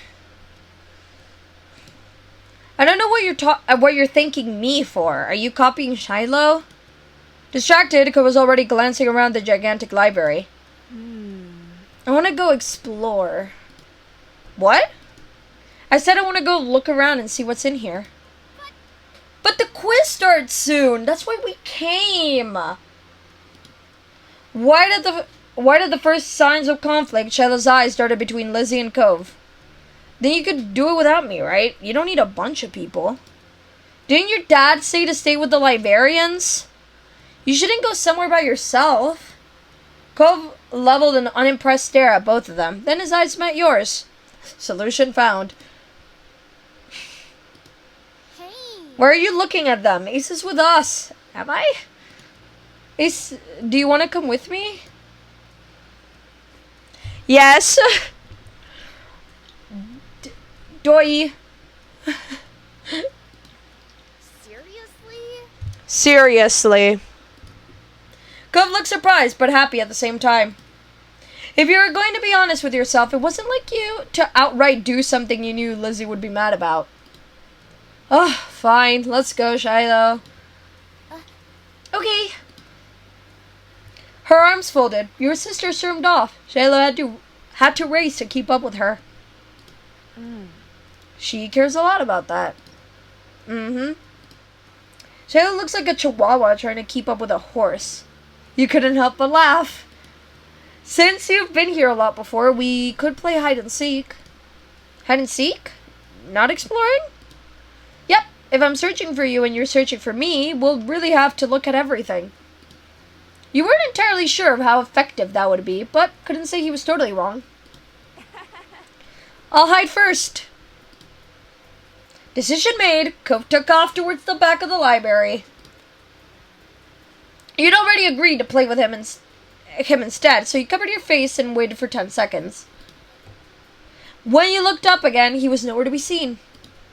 You glanced toward the way he went. Cove hadn't had much time to hide, but he was already invisible. The place you decided to check was next to the Peter Pan poster, beside the fairy tale display, behind the solar system model. Let's go to the solar system model. Your library's solar system display was pretty neat.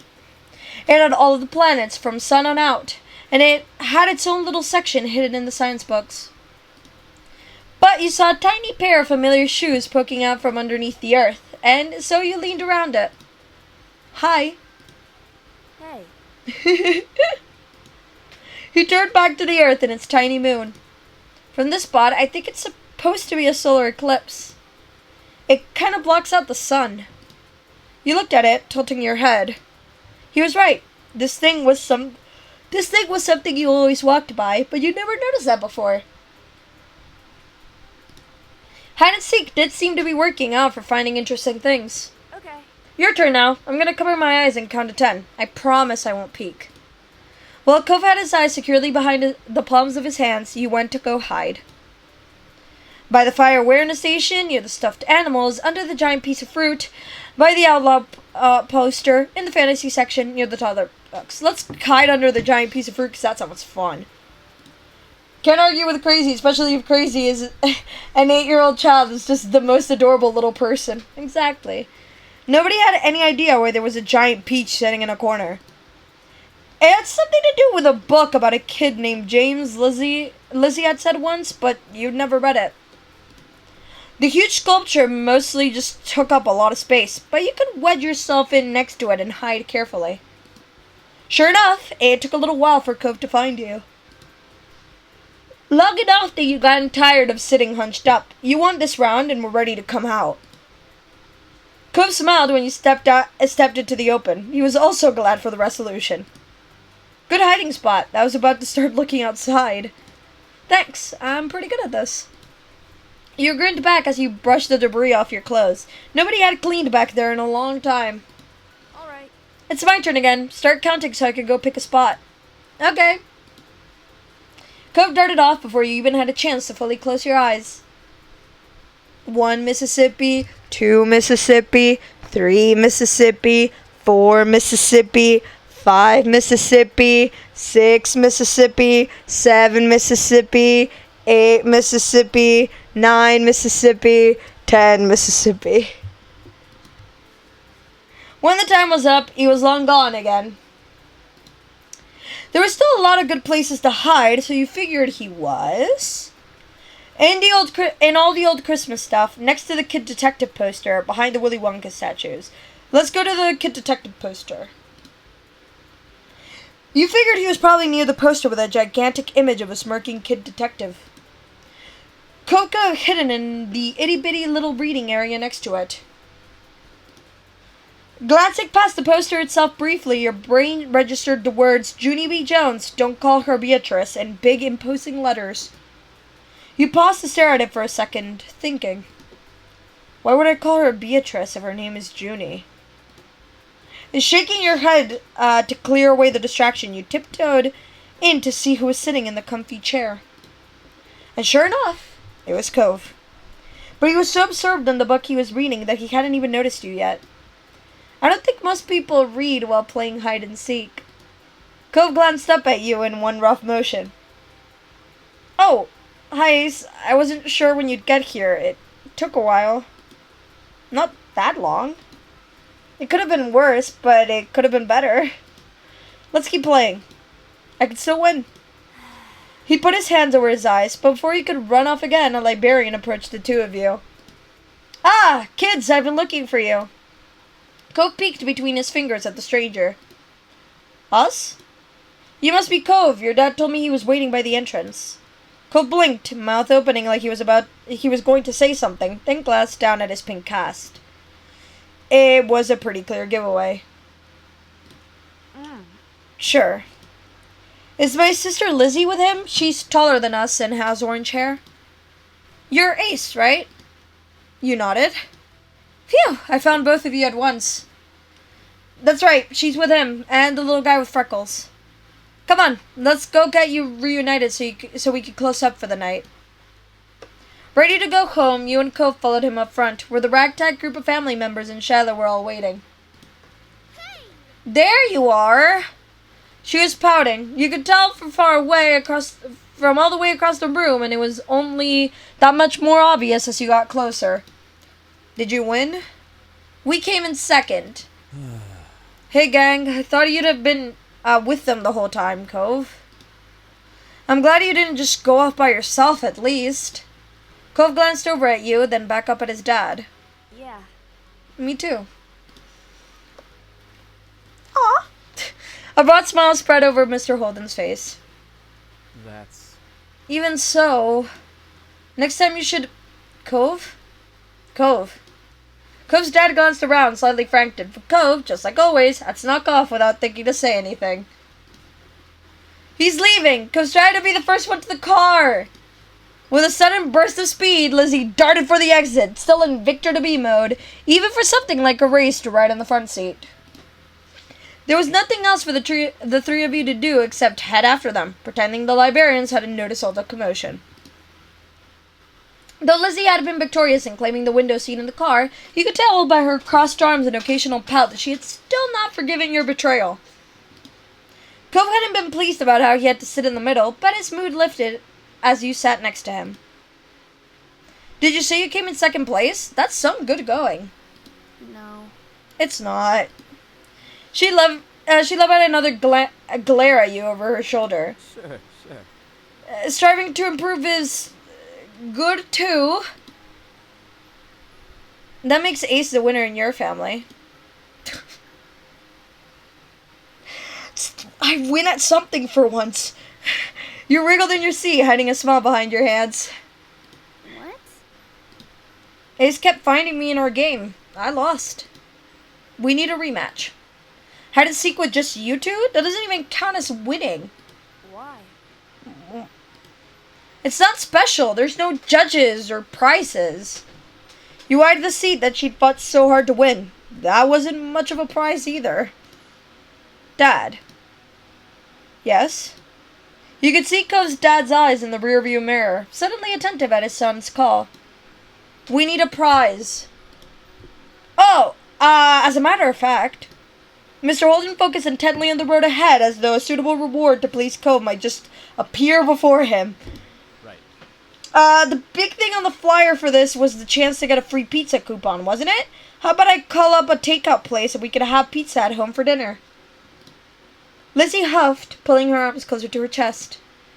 Is Mom even gonna let you take a pizza from Mr. Holden? We'll see. I'll ask her. I'll talk to all of your moms about this. Pleased, you smiled as you stared out the window at the scenery whizzing by. Thank you. Thanks, Mr. Holden. Yeah, thanks, Dad. You're welcome. I do what I can. But you really should have stuck with the group. The quiz would have been fun. That was the plan when I dropped you off. We stayed together and didn't leave the library. I'm glad for that. Well, there's a lot of trouble you can get into even if you do have a buddy along for the ride. Just be careful next time. We say that as if something actually bad happened. I worry about you, and I bet Ace's parents wouldn't want them to run off unexpectedly either. Okay, son? Okay. That's my boy. Now, enough guff from your old dad. Let's decide what kind of toppings we're gonna get. Pepperoni! Sounds good. Anything else? And the conversation continued from there, with debates on what was the best to put on pizza for the rest of the ride. Mr. Holden wanted anchovies, and the other three kids in the car had to band together to explain how gross they were. The way Cove's dad laughed up in the front seat made you wonder if he was doing it on purpose. Probably is. You'd had a fun day already, but closing it out with the promise of a free pizza after all and more time to hang out with Cove made it even sweeter. You were glad you decided not to do the quiz this time, and were already getting curious about how things would play out next year.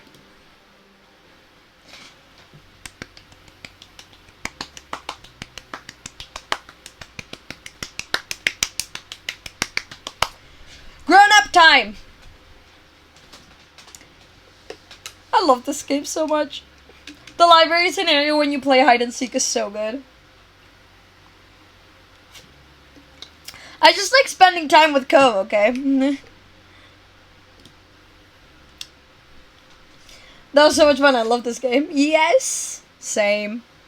One sweltering summer day, you were in your living room with Cove, listening to the sounds of the birds chattering outside the window while you lay across the rug on the floor. Cove's dad had dropped him off earlier, and your moms had left the two of you, along with Lizzie, to play amongst yourselves.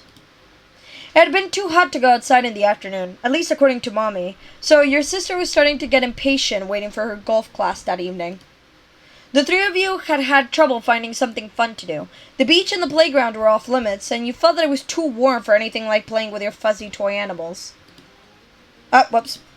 Then suddenly, a light came to Lizzie's big brown eyes, and her smile spread wide across her face. Having an idea gave her a new wave of energy. Since we're stuck inside, we should be adults. They don't play outdoors anyway. They're always inside and telling everybody they're too busy to play. Why? Duh. I said why, and it'll be fun. Duh. What do they do inside that we don't, besides use the phone a lot? Excluding a small huff, Lizzie decides to ignore Cove. What do you think? What do you want to? Cove said it. That doesn't sound like much fun. I bet we could come up with something else. I don't know. I guess I don't know. I mean, I know that's what we end up doing, I think. So. Please, Ace. When have I ever had a bad idea? Whenever we play with you? I wasn't asking you. I'll try it, but that does sound boring. Okay. Sorry, I have other stuff to do. You kept hesitating. You looked down at your hands, still unsure. Apparently tired of waiting for you to make up your mind, Lizzie sighed. Fine, go play over there, Ace. You flinched from her raised voice. It definitely wouldn't be fun to join now. Me and Cove will do it ourselves. It's decided. He looked back at you regretfully. I guess. It's like, okay. Now go on. Nodding goodbye to the two of them, you trailed off to find something else to do. Like you promised, Cove stayed put with Lizzie for the next couple of hours while you watched TV, played Godzilla, wrote a book about the fort. I'm actually curious. Wait, hold on. Let's do this.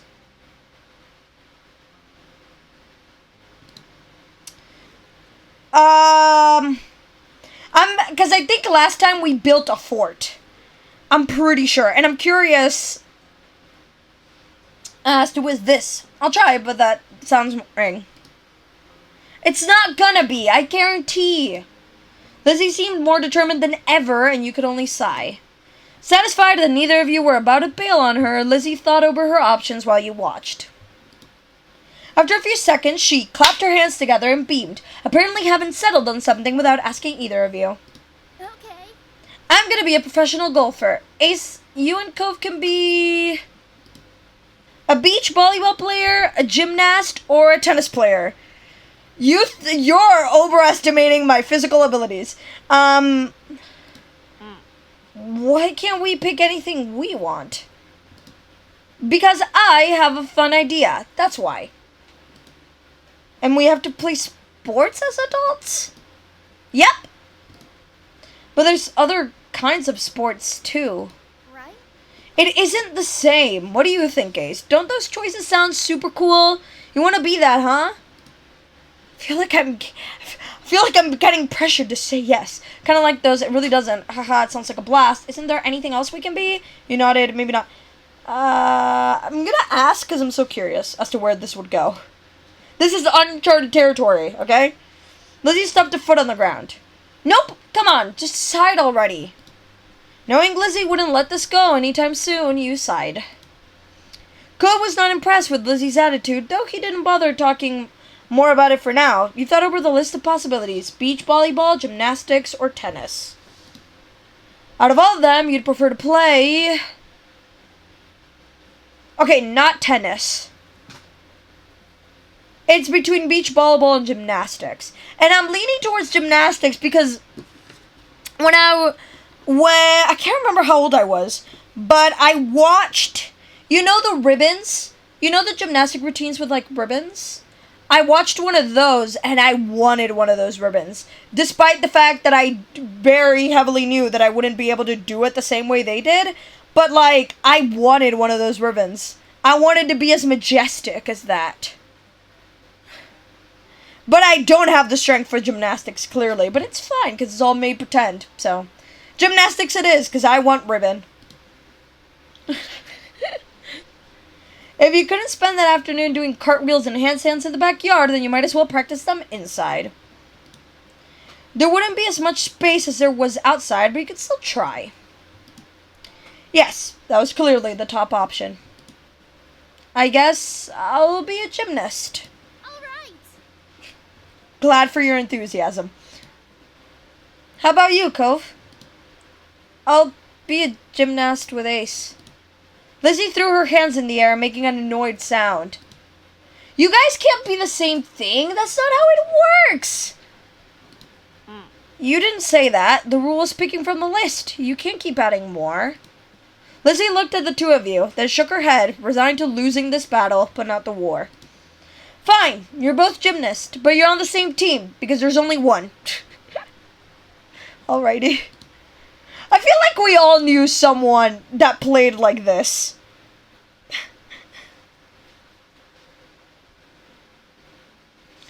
Lizzie's ponytail bobbed when she proudly stretched her arms wide. The Olympic team! What? We're Olympic athletes who just competed in the Olympics. Oh my god, we're so cool. Sorry, during the Olympics I was too busy planning an event, watching MEC, making a PowerPoint presentation about, I can't remember what I was doing it at the time then, and going on a road trip. So I barely watched it. I watched like 2 events, I think. Cove didn't seem all that impressed with the announcement. He made a face and adjusted the glasses on his nose. That's really specific. Rude. Ugh, that's what makes it fun. Anyway. Lizzie marched back and forth in front of the both of you, getting lost in her own imagination. I won all gold medals and people are calling me the next... You're right. I'll say that like I'm supposed to understand what that means. I mean, I can assume, but... Okay, thank you. Who's that? Lizzie stopped on the spot and turned on him, her brown eyes shining with impatience. It doesn't matter if you know who she is. It's a golf thing. You guys won medals too.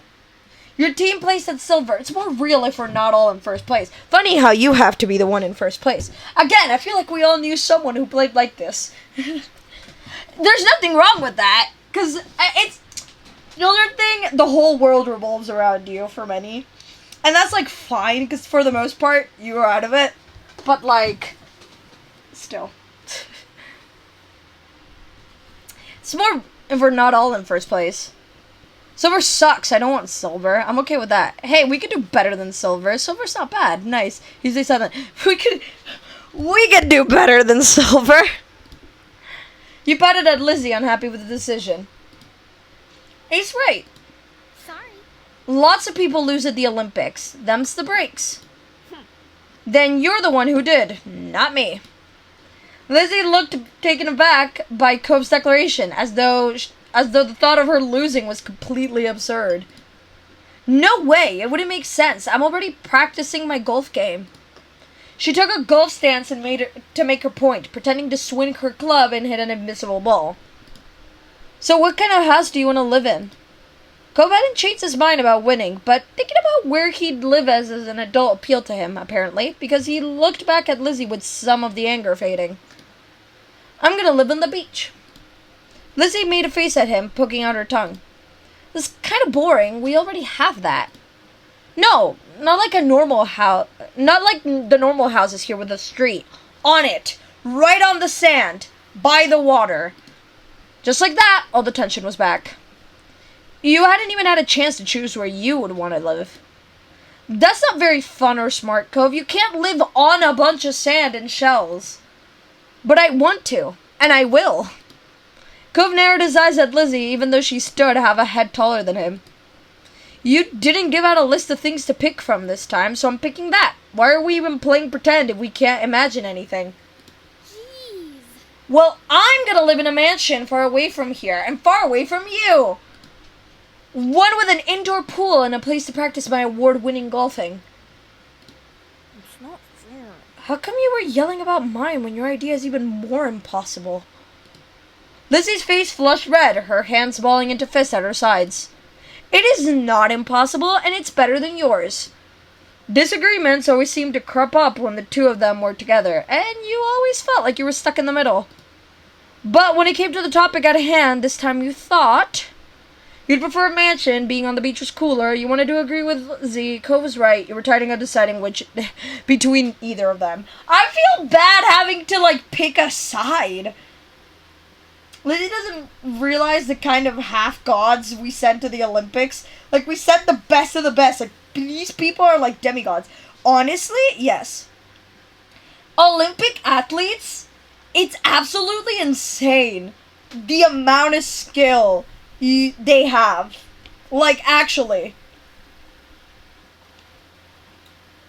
It's crazy. I hate having to choose between them.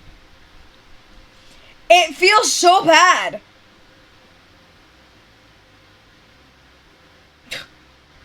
So yes, I am tired of deciding between either of them. You didn't engage with their bickering and instead dreamt up of your own dream house. What would be my dream house? Why don't I know the answer to that question? And you weren't going to share your idea with them either. You already knew it was a good one. You could swim whenever you want if you live on the beach. We could still swim anytime we want from where we live now. Being a little closer doesn't mean anything. Says you. The two of them scowled at each other. You're being so unreasonable. You... I don't get what you want. This game doesn't make sense. It does. You have to be realistic. I said that. But you're not. You had no idea what to do to make them stop at this point. It seemed like the two of them would just keep working each other up as long as they could. Nothing you'd said so far had kept them from being mad. Thankfully, like a greeting card angel, Mom walked into the room. Thank goodness! Lizzie rushed to her, hanging onto the hem of her shirt and poking out her tongue at Cove. Lizzie, Ace, it's time to go. You alright with that? Sorry you have to leave already, Cove. Their mommy said she'll walk you home so you won't be left in the cold. Cove was still glaring at Lizzie, his face flushed red with anger. I can go by myself. But Bye. there was still a harsh edge to the brief farewell, but he knew it wasn't you he was mad at.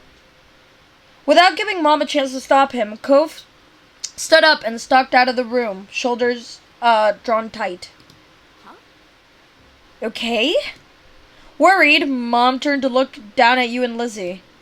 You two were playing nice with our new friend, weren't you? I'm telling the truth!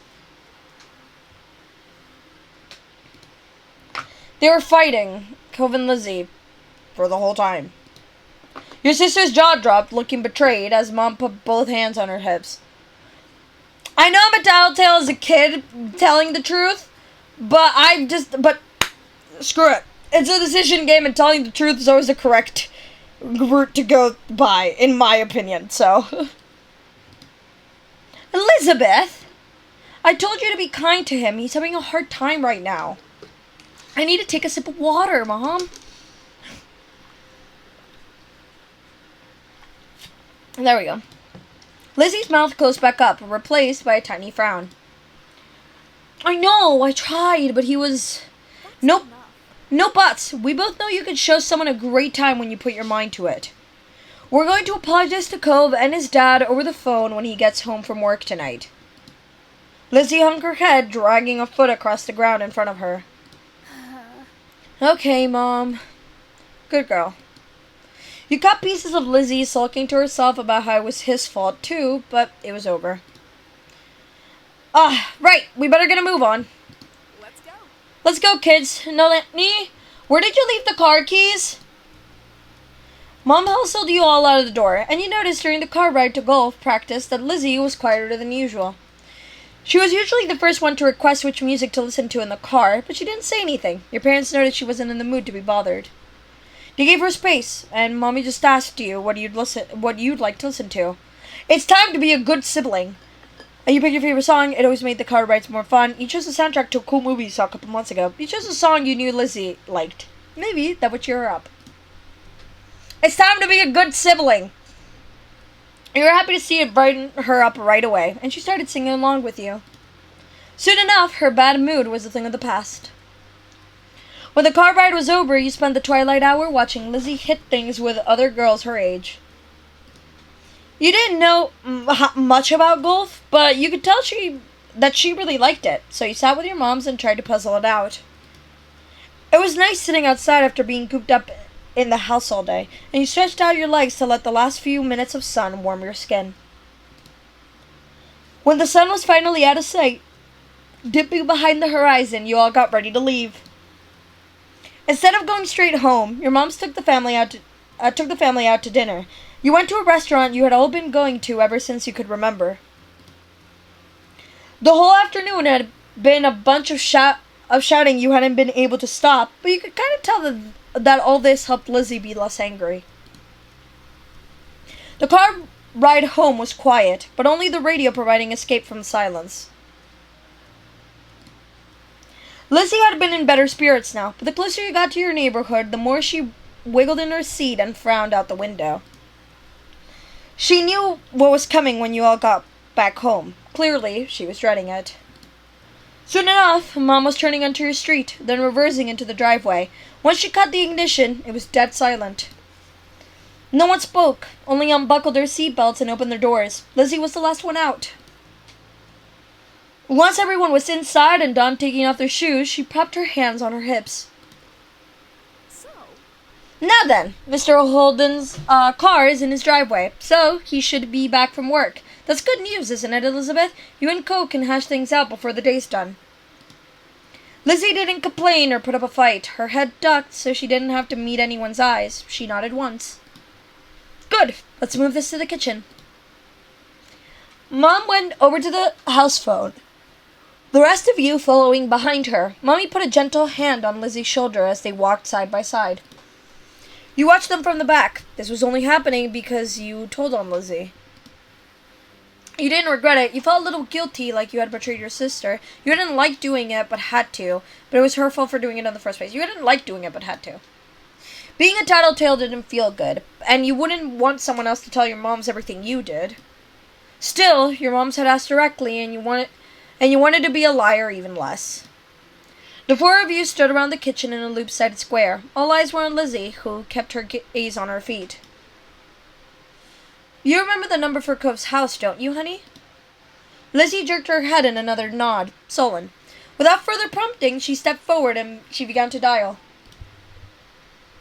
Phone! God, I remember, like, when my family used to own a phone like this. I think we still have it.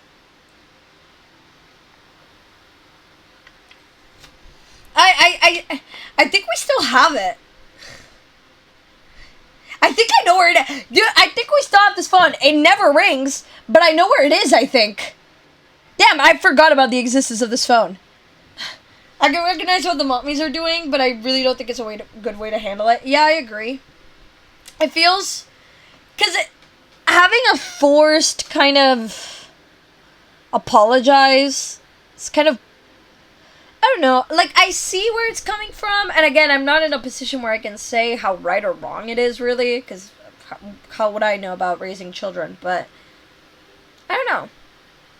It does feel weird, regardless, so, like, I don't know. Like, I get where they're coming from, but still. Mom reached over and pressed a button on the base. Suddenly, you could hear the phone ringing. She turned on to speaker. The phone rang a couple of times, then stopped. Mr. Holden's warm voice came through the other end. Evening, Holden residence. Lizzie looked over at Mommy, unsure. She nodded encouragingly. Hi, Mr. Holden. It's, Lizzie. Can I talk to Cove? Absolutely. Lizzie Pixelus? What a surprise. But of course you could say hey to the boy. He sounded cheery as usual, though definitely meant it when he said it was a surprise. You thought hard and you were sure that your sister had never called Cove's house before. Mom spoke up before Mr. Holden or Lizzie could say anything more. Her arms were crossed over her chest, her lips pursed. Hi, Cliff. Noelle, Ace, and I are here too. Good evening. We're sorry to bother you so late. It feels so awkward. It's such an awkward situation. It's like, yeah, just kind of, just here standing and listening to this entire conversation. It feels really awkward. Over the phone where everyone's standing around feels a little icky. Yeah, it's a bit like, I agree, tell your kid to apologize. But why must she apologize? Like, literally in front of everyone. Like, this is like, okay, you must apologize, but only if we're present there to make sure. This isn't a court case. You don't need evidence that it happened. And over the phone. I'm saying hi to be polite. It's so awkward, though. Hi. The gang's all here, huh? Is something the matter? You could say that, I guess. His voice grew a bit concerned. Mommy was quick to reassure him. No, well, yes, but it's gonna be okay. Lizzie and Cove got into a bit of a fight today. We were hoping that the two of them could talk and make up. Is this a good time for you and Cove? What? A fight? Cove didn't tell me anything about what happened when I came home. It does explain the funk he's been in tonight. He chuckled lightly. Despite that, it didn't seem like he really thought it was funny. Anyway, it's good you didn't catch us at a bad time. I'll go grab him for you. It's so awkward. It's so awkward.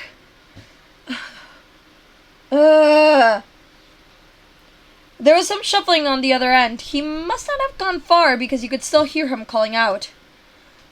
Well, let me try to make this realistic. Cove, there's someone on the phone for you. I don't think this works. I think my voice is still very loud anyway. Wait. Cove? No. Cove? No. I'm seeing the bar move, and it's still... Okay, whatever. I tried. It's fine. Fail. It's fine. It's fine. I'll take the loss. After a beat of silence, there was more muffled talking from Cove's dad. Oh, here we go again. Me, scroll. You could probably hear me just pushing my chair back. Come on, bud. Lizzie called just so she could talk to you. Are you sure? Ace is on the other end listening too. Don't you want to say hi? Hi. It took a bit of back and forth, though the conversation seemed one-sided since you couldn't hear Cove properly. Eventually, Cove took the phone from his dad.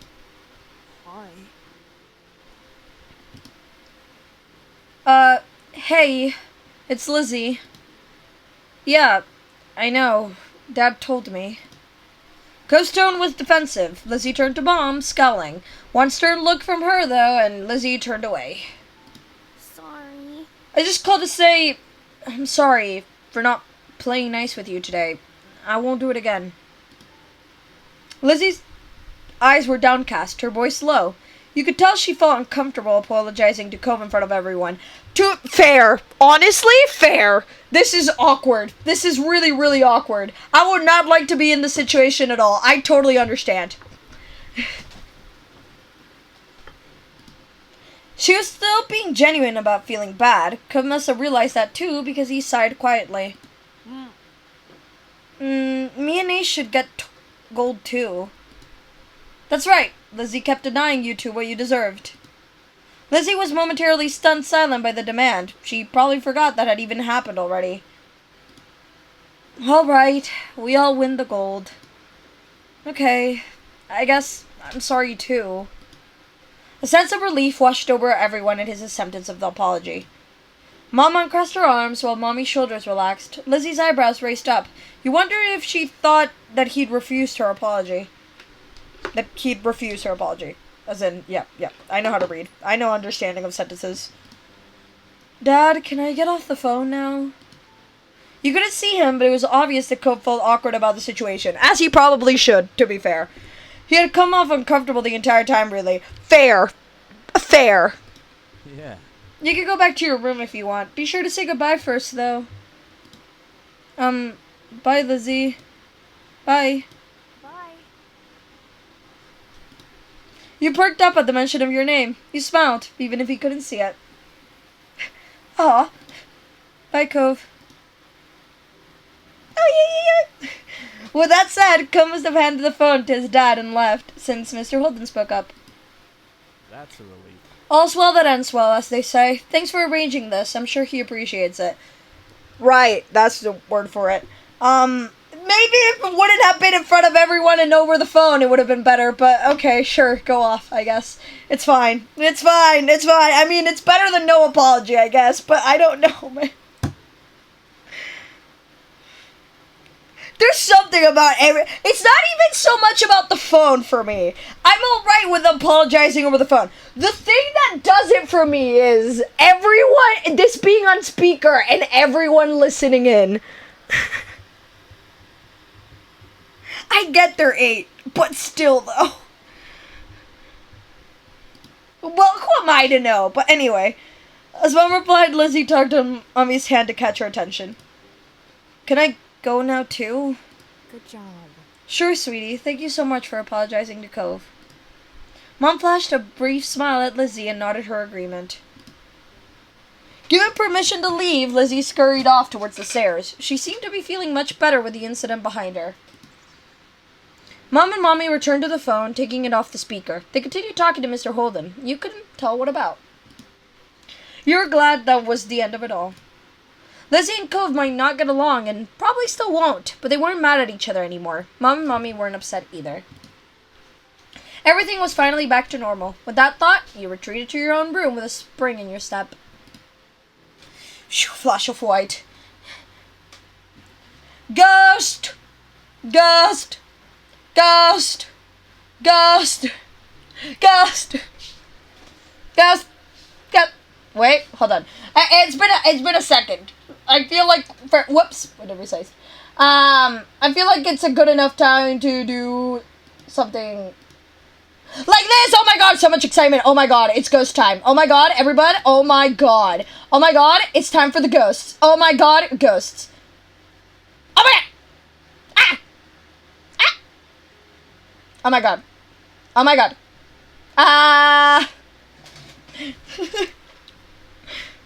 Having way too much fun. I'm having way too much fun with this. Whoops, sorry about that. I'm having way too much fun about this. Ooh. Bouncy's still my favorite for, like, just normal, I guess.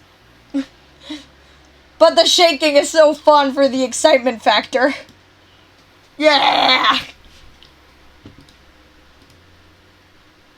The night was incredibly still. You really couldn't ignore how silent it was. It was almost eerie. You could even hear Lizzie snoring in the next room over. It was hard to believe how much of a blur today was. Summer sure did slip right past you. I saw the shaking. Yeah, it's so much fun. All of it is fun. Yes, it is. You flicked through the moments like pages in a scrapbook as you laid in bed. The ones that stuck out all seemed to include your new neighbor, Cove. It was funny how he had become such a big part of your life in such a short span of time. You thought a lot about what adventures you could have tomorrow, until sleep started to catch up to you. Then, you heard something scrape against the window. It wasn't that uncommon for the wind to push a tree branch against the glass. Summer breezes were the worst sometimes. But the more you tried to ignore it, the louder it seemed like it became. It was like something was trying to get your attention. You lifted your head off the pillow to get a better look. Nothing was there. Nothing you could see, at least. You just went back to bed. It was only your imagination. You had to investigate the mysterious sound. It's too creepy to ignore. Investigate, investigate, investigate, investigate, investigate. Of course investigate. You practically jumped out of bed and crept down the stairs to go outside. Your moms were still awake. They stayed up so late, it seemed. Luckily, they were watching TV and didn't hear the soft click of the front door opening as you slipped past. You looked around the neighborhood for a few seconds, checking over each individual house. It looked normal, but it didn't feel that way. You knew you weren't supposed to be out here right now. It was exhilarating. It made you regret your decision. It scared you. Exhilarating. Look how exhilarating it is. Hold. Look how exhilarating it is. Look how exhilarating it is. Look at the excitement. Can you feel it? I can sure feel it. Ah! I love it. Your chest was light and you couldn't help the grin from your face. No one had permitted you to go out. In fact, no one even knew you were out. And yet, here you were. You wondered what else you could do. What other rules were so ingrained that you had never even considered that they could be broken. Ace. The name DLC! The free names DLC makes me... Ah! I always forget I have it until it's said, and then it's like, oh my god, that's my name!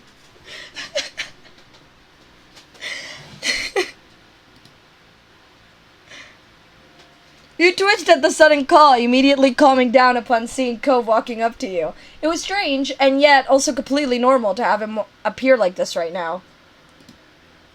What are you doing? I saw you standing around in the middle of the street from my window. You weren't sleeping either?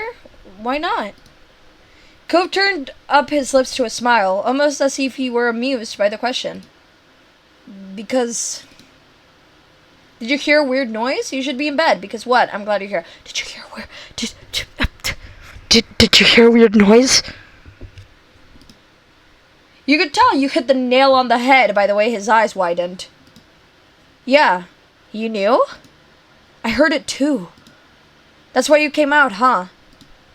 Cove hesitated for a moment, looking down the street before his aquamarine eyes fell on you again. Did it scare you? Yeah, no, a little. Me too. I feel better that you're here. Me too. The two of you delicately smiled at that. Cove even chuckled a bit. It was nice that you both felt the same way about things. I was kind of wondering if it was the wind, but what if it's not? What if it's a person? What if it's something that's not a person? Dun dun dun! Ah! Wait. I can take advantage of it again. Hold. Ah!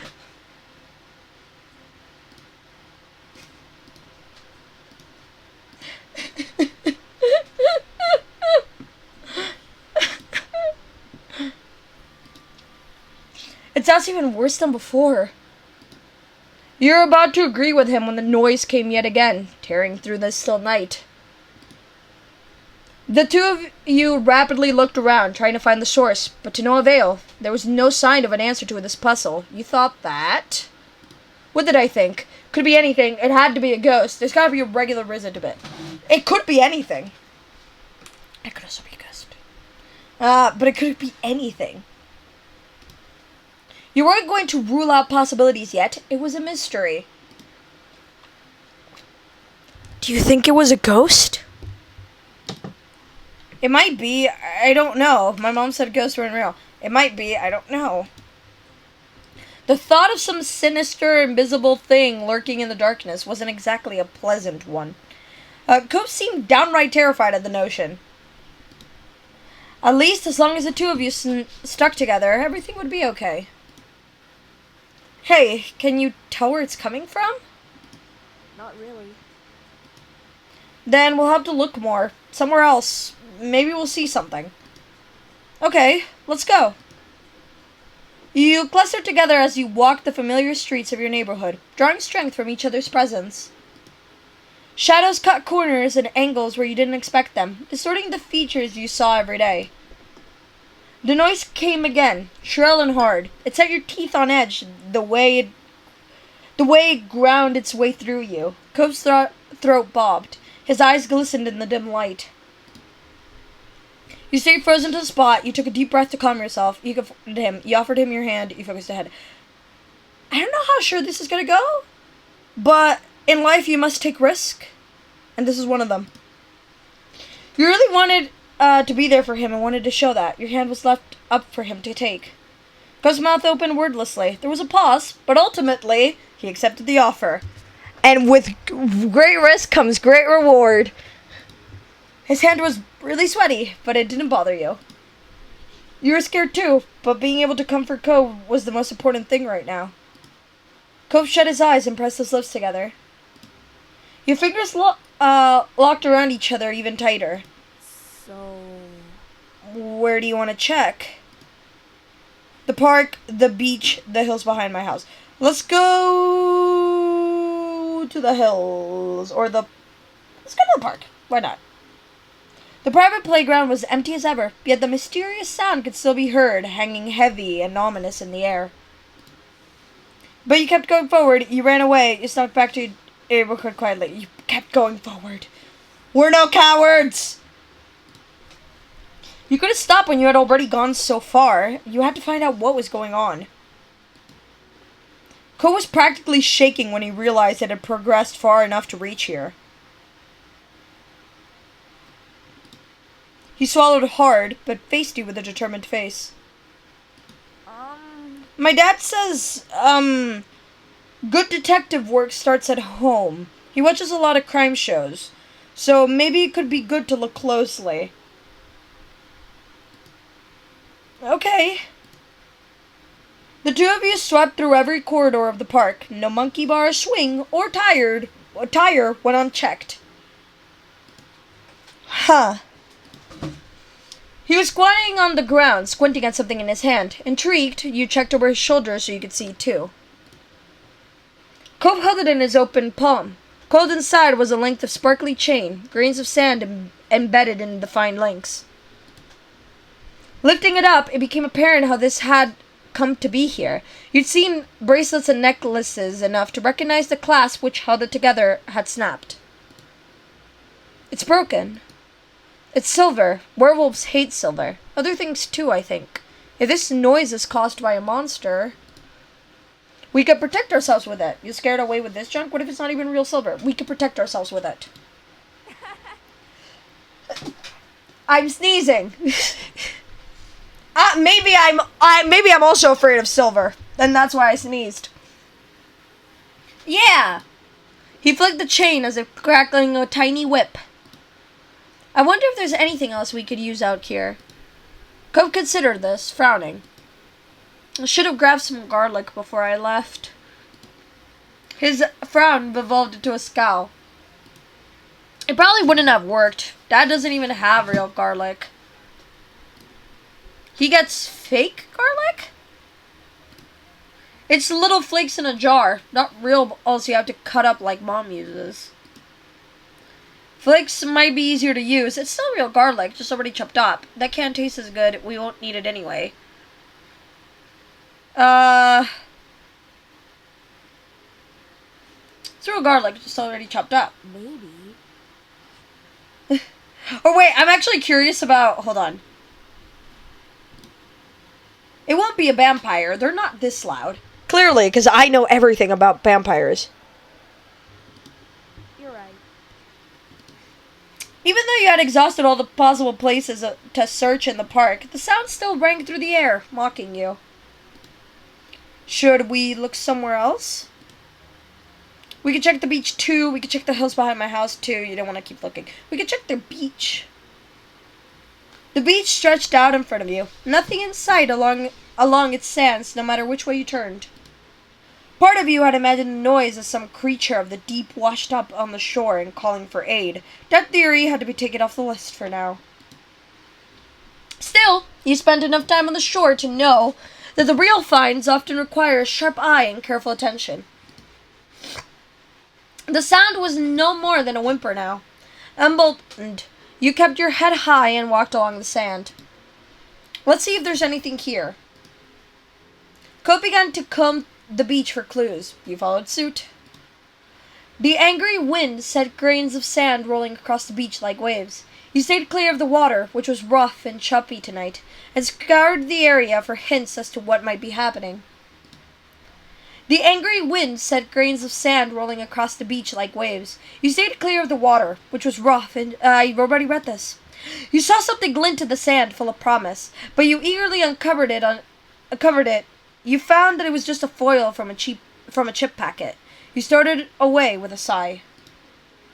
Did you find something? No. Cove shrugged and gave you a sympathetic smile. That's how it goes sometimes. You like hunting for treasures on the beach too, right? Yeah. Have you ever found something mysterious or weird? You were expecting him to mull the question over for a bit, but Cove answered immediately. Teeth. Like a shark's tooth? You'd seen those for sale in shops, though you'd never been lucky enough to stumble across one at the beach. No, not that. People teeth. No. Yeah, you know how grown-ups sometimes don't have their own teeth any longer, and they get fake ones so they can still eat? You nodded, listening in fascinated horror. I found some. The top half. How'd you know it was the top half? It had the pink top of the mouth bit, like this. He opened wide and pointed to the roof of his mouth. You let out a squeal. What did you do with them? Mom took them from me. I don't know what happened to it after that. That was too bad. Think of the prank opportunities, the right thing to do. Gross. Way stranger than the stuff I've seen. Still not as strange as the things I've found. Yeah. The weirdest thing I remember was a key ring with Lizzie's name on it, but it wasn't actually hers. The coincidence was made much less special by the fact that it actually said Liz, a moniker her sibling had never taken. Neat. Cope was still tickled by your discovery, even if you thought it wasn't as exciting as his. As you contemplated your options, it occurred to you that you hadn't heard the noise for a while. You looked askance at Cove to see if he had noticed. He was still busy poking in the sand. You squeaked out a small sound. Cove brushed the sand from his hands and stood up. What is it, Ace? The noise. Cove furrowed his brow, listening for the wailing and scratching that had lured you from your beds. You watched as realization blossomed over his face. It's gone. You both stood awkwardly in the now silent night. Without the mysterious call to lead you, there was no reason to stay out here any longer. The night was still as you walked home. With none of the usual background noise or the eerie whistle from before, you could hear every step you and Cove made like a cough in a movie theater. The two of you came to a halt outside your front door. Never before had it looked so ominous. You wrung your hands nervously. Would your absence have been noticed? Do you sneak out a lot? This is the first time. Not really. Lots. You say lying. Lots, you would tell the truth. Not really. Thought so. How did you know?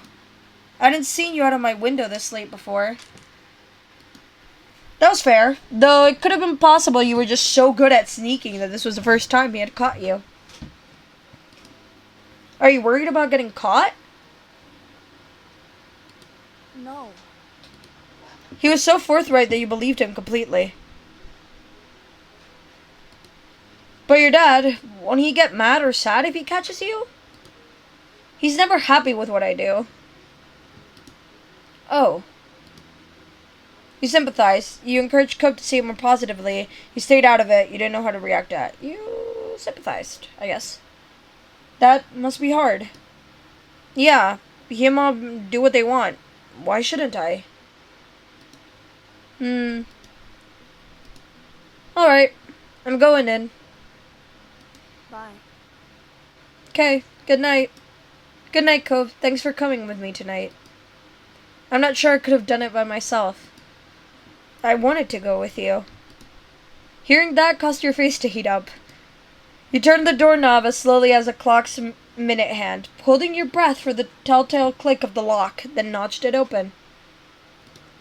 When all that happened was the door opening, rather than the blaring alarms that you'd feared, you melted with relief. Back inside your house, you were surprised to find your mom still watching TV. Weirder still, it looked like they were on the same show as they were watching before you left, yet you were positive you'd been out investigating for hours. Perhaps you could use a distraction to your advantage, but if you could just get up the stairs, you would be safe from suspicion. But how would you get there? You didn't sneak past. You decided to walk in your own house. Not late. You couldn't. You had to give up and come clean. Try to sneak past. I know it doesn't work, but I could try. You hugged the walls. You creeped delicately around the perimeter of the room. It was a valiant effort that any spy would have been proud of, right up until the moment when you tripped over a power cord and nearly fell over. Ace? You might have not fallen, but your accident ruined your cover. You had been spotted. They abandoned the couch and their show to hurry over. They were still in a state of surprise. You weren't in trouble yet. Are you okay? What are you doing down here, sweetie? Did you have a bad dream?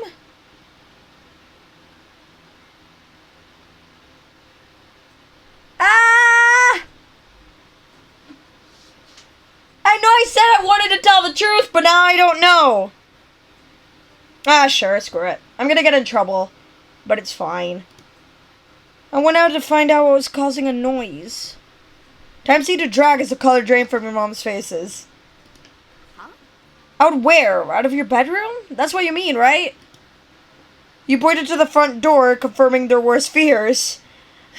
Well, you remained frozen in shock while Mom launched into lecturing mode. Here we go. Ace, lie. Should I? Alright, I'm gonna lie. Lie like there's no tomorrow. You couldn't bring yourself to own up to what you had done. I heard scary noises, so I came down here. Their surprise gave way to concern. Mom took you by the hand and led you up the stairs. Oof, your hand is cold. Why didn't you come over to us? I was supposed to be in bed. Ace, you won't ever be in trouble for coming to us when you're frightened.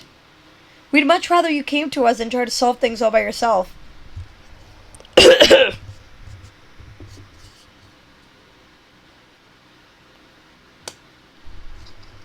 Right. Her phrasing made you feel bad. The nervousness ate at you as you were tucked into bed. Your moms assumed that your flushing and insistence on delving under the covers was part of your fear, and spoke to you softly until you calmed down enough to peep from underneath your sheets. Once your moms had left, you turned over the night's adventure in your mind. It was still hard to believe that you'd really done it. It was harder still to believe that you'd gotten away with it. Even now, you half expected to be caught somehow. Perhaps you'd left the door ajar, or trailed sand where you were already swept up. You hoped that Cove had gotten home okay, though he hadn't been worried. Being told off was never fun.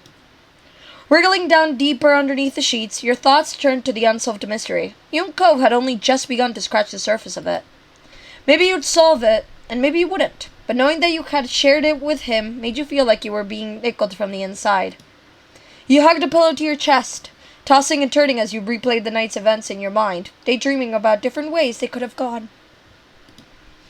Any fear or danger that might have been there was entirely overshadowed by thinking on how close you had been with Cove the entire trip. Your daydreams ushered you into sleep with a smile on your face. The next morning proceeded mostly like usual, though your mom seemed to be giving extra consideration since finding you last night. You later learned Cove didn't end up in trouble for the nightly escape either. It was unclear whether that was because his dad chose not to punish him, or if Cove got away with it. It was amazing to you that it had all worked out for you both. As for the sounds that started this all, the adults around were convinced it was nothing more than the wind. For your imaginative mind, that wasn't nearly enough. How could they accept something so simple, so easy? Maybe it'd make more sense when you were grown up too. Long day! This party keeps going, baby! We're not even halfway through. Like, now we'll be halfway through the moments of step 1.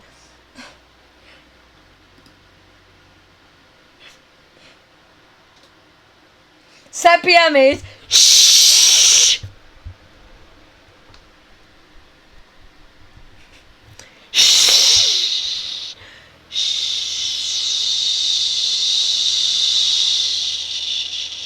Time is an illusion. Time is an illusion.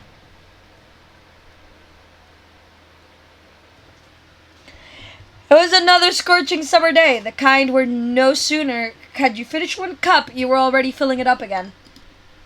Everyone else had something on, so that afternoon it was just you and Shiloh. That didn't happen much, especially since Cove had arrived. Without Lizzie around, Shiloh looked to you for all the answers. It made you feel pleased, frustrated, nothing really.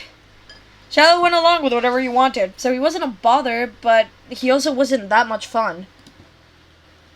You drained yet another drink and frowned at the empty vessel. Your thirst was gone, but you still craved something icy cold and refreshing. Something sweet. Something like a popsicle, an ice cream cone, an ice cream set. Popsicle. Popsicle, popsicle for refreshment. You wanted something fruity and brightly colored. There was not... Okay, I'm not gonna. There was nothing like that to be found at home. You knew that without needing to look. Your mom didn't keep sweets in the house. Outside, there were plenty of places where such goodies could be obtained. There were shops and demanded payment in exchange for their products. You sighed. You voiced your predicament aloud. You asked Shiloh for help. You voiced your predicament aloud. I want a popsicle.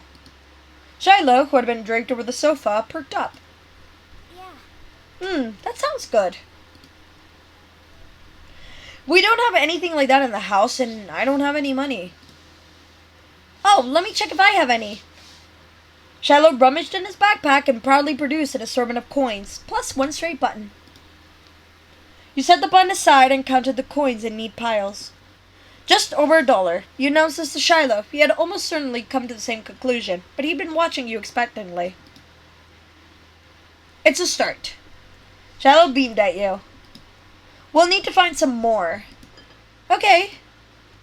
The two of you lifted the couch cushions, stuck tiny hands down deep crevices in the sofa and under furniture, and scurried the back of drawers. Most of what you found was useless or gross, bent paper clips, fluffy wisps of dust or sand crumbs, but every so often one of you would strike silver or bronze and add it to the growing pile of coins. Dusty and disheveled from checking every room and squinting into every tiny nook, the two of you finished pooling your finds. Shiloh held his breath as you counted the coins once again. $2.53, and 2 buttons. You didn't know where the second button had decided to join the party, but you were too pleased with your success, Hal, to throw it out.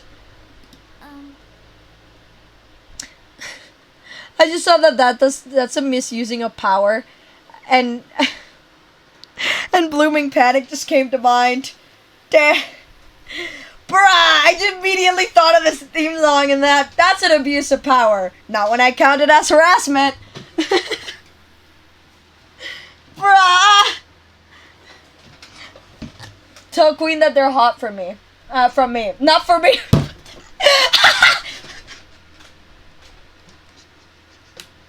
I mean...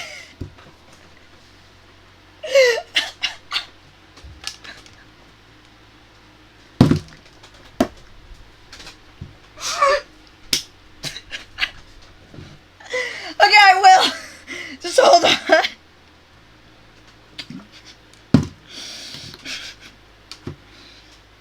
I found that way too funny for my own good. Anyway, Queen, listen to me. Listen to me. It's not lies. You are hot. You deserve the world. You are incredible. You are amazing. You deserve everything good that comes in life. You melt our sight from how attractive you are. And your style. And you as a person. You are incredible. You are amazing. We love your presence. And we love your existence within our lives. Anyways, I'm kind of dating your sibling, so I'm afraid I have to tell you to back off a little bit, not get attracted to me. Trust me, I know, that just came out wrong. It's fine, we're all fine. She said that might be, exactly, I was reading Allie's comment, and read it wrong, and it kind of applies. So, it all works out in the end. Is that enough? You figured he knew the answer without looking at you for confirmation, but the thrill of your success and the reward that would follow canceled out any other feelings you might have had about that. Yeah! You could now afford something at the shops. Just one thing, but that was definitely better than none. Shiloh clapped his hands. Yay! The two of you dashed outside. The promise of sugar buoyed you on to your destination where, breathless but happy, you stared at the overwhelming number of options. You knew what you wanted, but it wasn't just you who had contributed the funds to get the treat. He seemed to notice your pause. Aren't you getting a popsicle? Shiloh asked as though he was entirely separate from the decision, rather than someone with a stake in the outcome. Do you mind? Shiloh cocked his head to the side. It was your idea. You should choose. You went ahead and got what you wanted originally. Are you sure it's okay? You tried to get something you both wanted anyway. Yeah. It wasn't fair for you to be the only one to decide when he'd been a main factor in making this happen. Some of the money came directly from his backpack. What do you like? All of them. They're so good. You press further. But what do you really like? Popsicles or ice cream? Which is your favorite? Aw, it's so hard to pick. I don't know. Frustrated, you cut to the heart of the matter. You want me to choose? Yeah. And that was that. You got the dessert you wanted originally and hoped Shiloh would actually like it too. Finally, the reward for all your hard work was in your hands. You sucked on the fruity popsicle you bought. The icy treat cooled you down perfectly, and the zesty flavor was refreshing. I have popsicles. But it's also 10 p.m. So I shouldn't have ice cream now. Life. You held it out to Shiloh so he could take a turn. He shook his head. You can finish it. Oh, yeah, I feel so bad, though. I would not be able to do this with a clear conscience. He didn't want any? After everything he did to help get it? That was weird. But he accepted the offer. You tried to include Shiloh. You hesitated. You tried to include him, yeah. Even if Shiloh said it was okay, every story you'd seen on TV or read in a book said that sharing was caring. You stood your ground, even as the treat started to trickle dangerously towards your fingers. It's only fair that you have some. We both bought it. But you wanted more than I do, and getting to play was a lot of fun already, so you can have it. That's more fair. You held it out to him. I want you to have some, even more than I want to finish it, so eat your part. Relenting, Shiloh took the treat and gave it a taste. His eyes lit up. Thank you. It's really good, thank you. He smiled, pleased with your good deed. You picked the best one. Did he mean that? Shiloh was always nice, no matter what happened. Even if he hated it, you knew he wouldn't say so. Maybe he thought it was gross, and that's the real reason why he didn't want to take some. You had no idea. You studied him as he ate a little more. He had every appearance of enjoying himself. Still weird. The two of you began to head back home as he ate. You walked side by side on the shore in silence, but your thoughts kept drifting to the boy beside you. Why didn't he speak up for himself? It was almost as if Shiloh didn't know how to say what he felt, or was too afraid to. You figured that was his problem and didn't care. Are you scared of me? You thought that was kind of sad. Or friends? Shiloh opened his eyes wide, seemingly caught off guard by the blunt question. Yeah, I think so. He says that, but friends should be able to talk to each other without being scared. If Shiloh wouldn't do that, were you even really friends at all? He rubbed his hands together nervously over your non-reaction. I'm sorry. You don't have to apologize. You weren't sure how sorry he could be without knowing what he's even apologizing for, but you shook your head. You didn't do anything.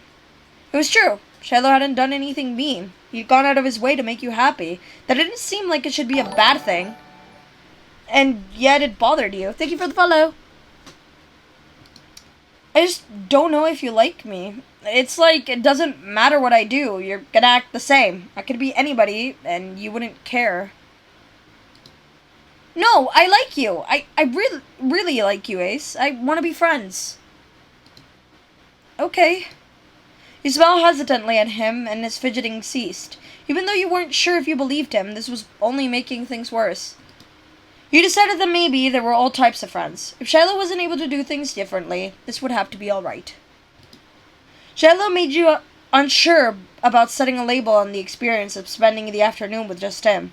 There had been good times, and there had been confusing ones. You were positive of one thing, at least. The treat was delicious, and that was nice. The sun was low on the horizon, and you returned to your neighborhood. There, you spotted two familiar figures up ahead, Lizzie and Cove. You opened your mouth to make your presence known to them, just as you saw the tears on Cove's face. You walked straight over, Shiloh at your heels. Once there, you defended Cove, took a moment to make a joke, accused Liz of causing trouble, carefully asked about what happened. Let's not assume anything! Without a time machine, the only way you were going to find out was by asking the witnesses. Lizzie might have done something, but she could have been in the wrong place at the wrong time, or even come to Cove's aid. You wanted to hear the story. Cove, what happened? Ace. I got yelled at. He took a deep, steadying breath. Some grandparents got mad at me. Aw. Sorry. Lizzie jerked her head in the direction of a nearby house. Your heart sunk. You knew exactly what had happened. Every year, the same mean old couple rented out that condo for the summer. You, Lizzie, and Shiloh knew to stay away from them, but Cove couldn't have. They're like that with everyone. Even your mom struggled to find anything nice to say about them, but the elderly pair particularly took offense to kids. It didn't matter, they were really nice like Cove. Yeah, Lizzie said. Lizzie drew herself up at that. She looked pointedly in your direction. Uh-huh. I was helping. That's cool. Is there anything I can do? No. I'm just gonna stay away. Or you could teach him a lesson. There was a devilish glint in her eyes. What? You should ding-dong ditch them. Go ring the doorbell and run. It'll be great because they're so slow. They'll never catch you. That's dumb. I don't want to go near them ever again. You're just saying that because you're a quack, chicken. I love that. Cove glared, but didn't take the bait. Lizzie turned to you. You're not a chicken, are you? Yeah. Cluck cluck. She can't tease you about being a chicken if you are, in fact, a chicken. Hunched over, you folded your arms to form wings and bat them up and down. Buck, buck, bucka! For once, your sister seemed at a loss, but it didn't take long for her to regain her usual confidence. So you admit it! You continue to flap your arm wings as you circle your sister, clucking all the while. There's no shame in a chicken being the chicken. Yeah. You're a chicken. Things were not going the way Lizzie expected. She fought against the laugh and looked for a way to restore her serious authority. You and Cove are both little chickens. Baka!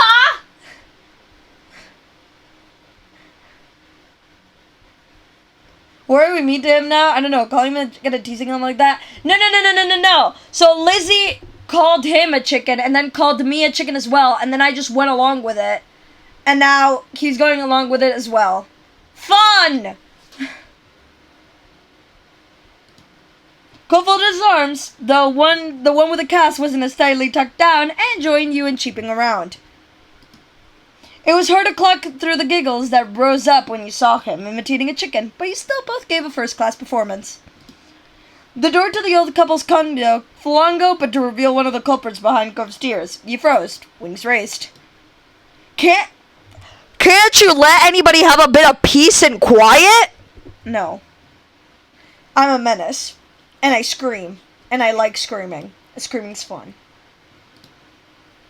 He must have not been a fan of theater or farm animals, as well as kids. That was the only explanation for his outburst, which was far louder than anything you and Cove had done. Go on! Beat it! It was distinctly unfair, but Cove's lip was trembling, and you thought it would be best to heed his command. Lizzie took off, with Shiloh immediately trailing after her without as much as a glance back in your direction. So much for your friendship. You waved your arm at Cove, summoning him to follow you, and ran after Lizzie. The old man's hollers propelled you all from the street to the sanctity of the hill. Only once you were safe did you notice the stitch in your chest and the ache of your legs. You flopped down, the blades of grass tickling your face. Lizzie, who had taken the lead in the end, was already lazing on the ground. The four of you took a moment to catch your breath and enjoy the feeling of cool grass against your skin. Okay. Cove lifted his head. I told you there were mean grandparents around here. Cove rolled his eyes, then decided this wasn't dismissive enough and rolled his whole body away from your sister. Lizzie chose to ignore his response and started chatting to Shiloh, who eagerly joined in the conversation.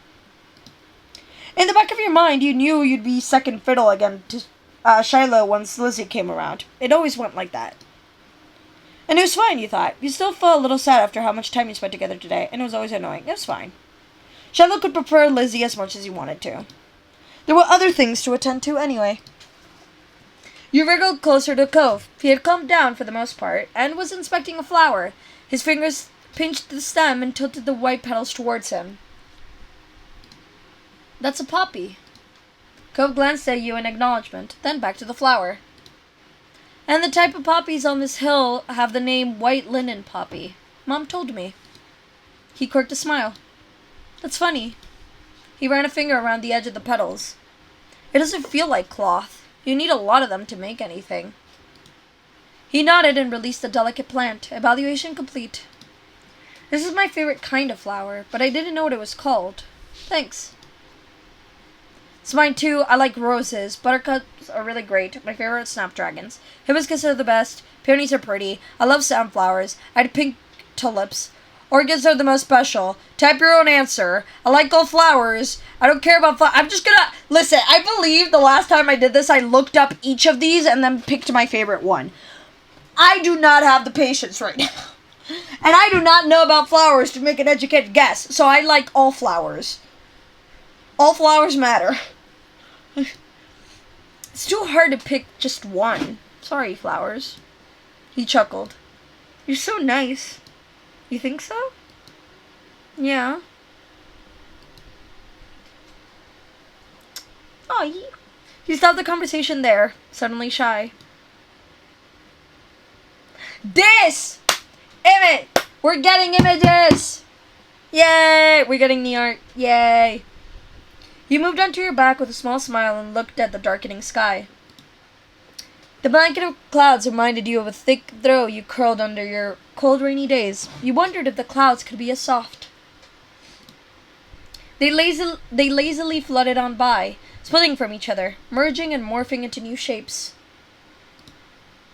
You saw a dolphin, you saw a car, you saw an alpaca, you saw a smiley face, you saw cloud shapes. Let's see dolphins more. You saw a dolphin leaping through the sky. You nudged Cove and pointed to it. Look! A dolphin! Cove joined you in gazing skyward. Yeah, I see it. Really? No, but I like dolphins.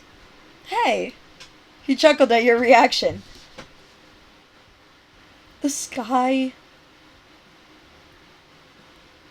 All the sun's light faded from the sky, and the moon rose higher. Lizzie got to her feet, dusting strands of grass from her bare legs, and surveyed her surroundings.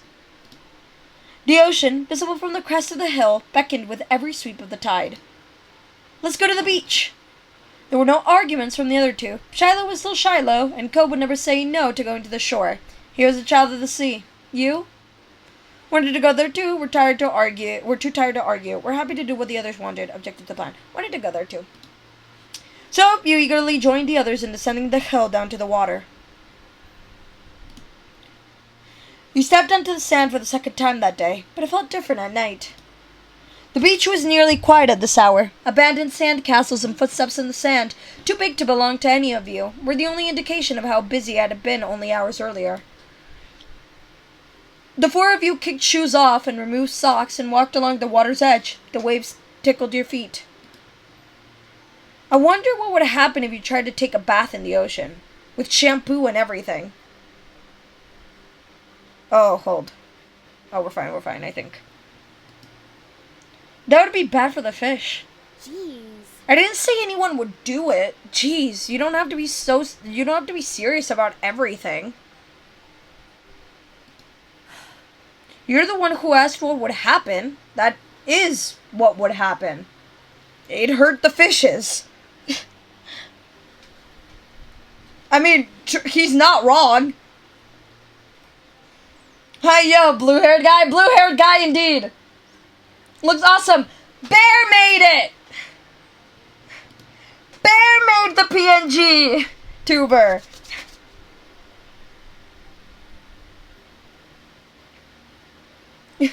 I feel the need to shout it from the rooftops. Always. Forever.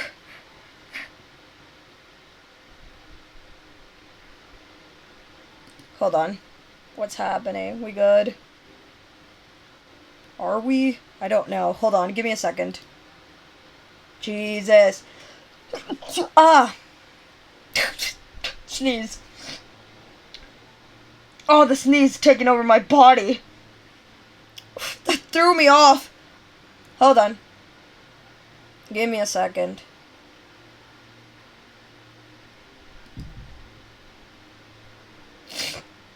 I'm just checking something. Because that's concerning. Bust you just in case. Thank you. Thank you. Hold on. OBS has been just not my best friend today, basically. So I just have to recheck something right now. Come on. Come on. We'll be fine. You're fine, right? Come on. You know you're okay. Come on. Good girl, I'll be lurking. Have a nice rest of the stream. Thank you. Bye-bye.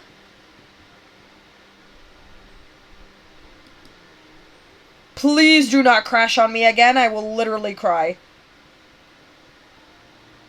If it crashes, I will cry. Like, actually. It goes so well for so long, and then it decides to just no, right? It's so annoying. It's so annoying.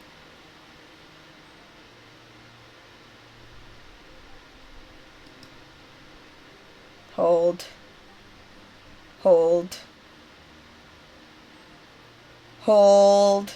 Come on, please, you can do it. I believe in you. Oh?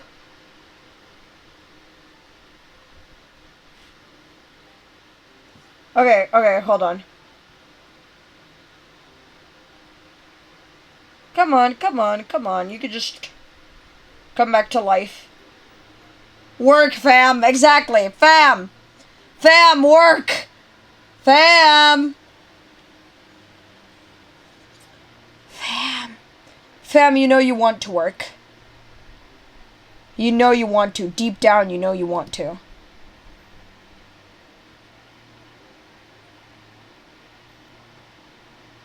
Damn, hell's happening? Hold on. I have an idea. But for that, I'm gonna need to do this real quick. And quickly do this. Yes. Hold on. Okay. And I just need it to settle.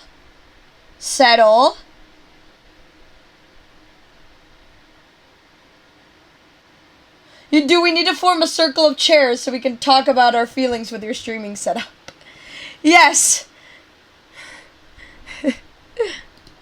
But there we go. Okay. We're good, I think. We should be good. In theory.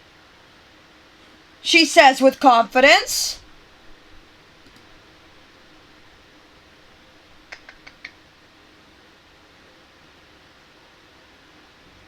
There we go. And now, doot.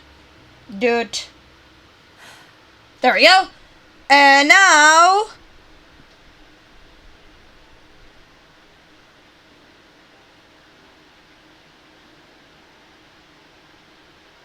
Okay, that's definitely way better. I'll take it.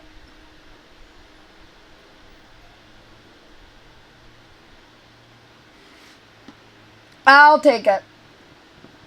That's way better than it was like moments before. I'll literally take it.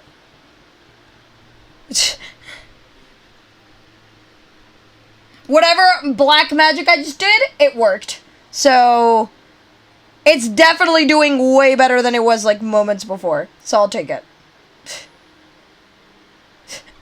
I love the flirting that's going on. What is happening? This happens every so often, and I'm okay with that.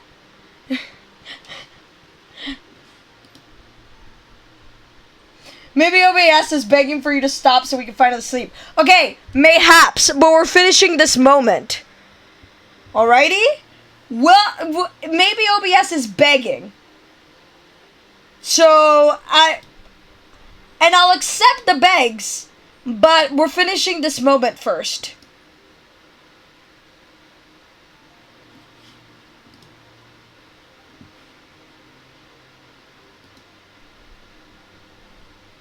Okay.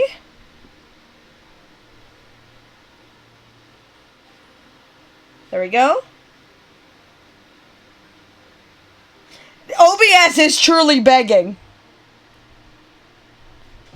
Okay, OBS is literally begging for this to like, for this to be over. So we're gonna quickly speedrun this, and that'll be the stream.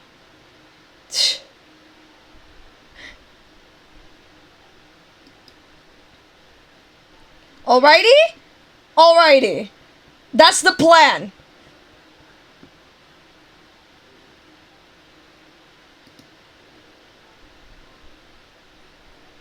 Jesus, it's awful. Oh, Jesus, it's awful. Oh, man, it is awful. We're not... I don't think we're even speedrunning this. I think OBS is literally begging the spirits of the Lord. Ace, go to sleep.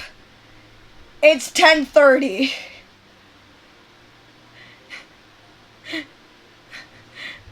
OBS is calling upon the Lord and saying, Ace, it's time to go to bed. Even though I probably will not be sleeping. Let's be real, I'm still gonna be on my computer.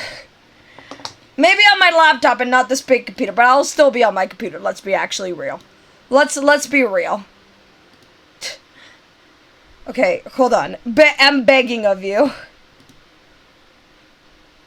Okay. It should be fine to at least say bye. We say with confidence. It says, Ace, you can't handle this anymore. It's enough. I don't want it to be enough, but the game says it. But my OBS thinks it's been way too long, even though it hasn't. Our Blooming Panic streams are longer. Our Blooming Panic streams go for like 2 hours 40 minutes, sometimes 3 hours. And when we played Vincent, that took that took even longer. So I don't know what's up with you today, OBS. I could easily go on for longer, but OBS doesn't desire that. But it's okay, because I'm more stubborn than OBS is, which means we'll be back very, very soon. In the meantime, that's a very long... we're putting, I guess... cruising is fine.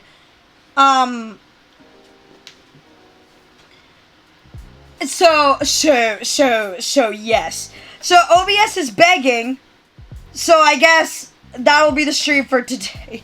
I'm sorry for all the technical issues. I hope you still enjoyed it regardless, even if it died halfway in the middle and we just suddenly had this, like, pause of pain and suffering. But we'll be back very soon. Maybe not tomorrow. Like, I before in the past, when we were playing the first time we played, like, the beginning of Vincent and the Secret of Myers, I said I didn't like doing the same game 2 days in a row. And then I immediately broke that rule the day afterwards because I was too invested. So, who knows how any of this go.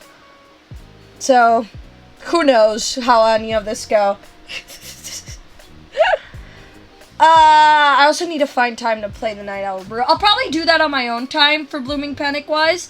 I probably won't replay it on stream since it wasn't that long ago, and it's on YouTube as well. So I would I'll probably play it on my replay it on my own time. So like the new version of the download that I have post Tech Blues can have it as well, and we can access Naked Doser's route. So yes, probably the plan. I might do it with someone on Discord if anyone's interested in that. Maybe, who knows? I'll see. I might do it on Discord. Who knows? Life is a mystery. Anyway, I don't know what I'm doing. I'm 18 and I don't know what I'm doing. I can officially say that. I need an adult, but you are an adult. I need an adult adult. As apparently the oldest sibling, I am hereby saying that OBS is my persona, telling you to take care of yourself. Are you canonically OBS? I'm just kidding. But anyway, that'll be the stream for today. Tomorrow we'll do something. I'm not sure about it. But, regardless, I was to, once again, thank you all for all your birthday messages, for all the gifts, for all the stuff. You guys made this, you took the day from really good to incredible. I literally cannot thank you enough. I was like overwhelmed with the love, and I love it, and I love you all so much, and thank you so much. And yeah. And so, yes. Anyway, I hope you have a great rest of your day. I hope you have a good night as well. And I hope to see you here tomorrow for another fun time. So yes. And once again, thank you. Thank you so much. I could have not thought of a better way to celebrate my birthday than be here with you all, playing one of my favorite games that we played here together. So, yes. And maybe next time I'll actually put on my dolphin earrings and my anklet. Mayhaps. Mayhaps I'll remember that time and not come up with that idea halfway through the stream, huh? Of the last bit of your birthday is going as great as it went until now. Thank you. Thank you. So with that, chat. Oh, Queen, I'm so sorry you just came back right now. OBS gave cries for me to stop. So, we're giving in. Honestly, however, I will say this. I promise, one of these days, I'll just go bonkers and start, like, do, like, an early stream and finish super late. And just be here for, like, hours. I bet I'll do it. It'll take a while for me to, for me to decide to actually do it. But I'll absolutely do it. There'll be a day where I'll just wake up one morning, do an early stream, and finish super late. Mark my words, it'll happen someday. Because that sounds like a lot of fun. And we could do a lot of stuff there. Damn, now I gotta think about that. It's probably not in the next, like, following day. It's in the near future, but not super near future, okay?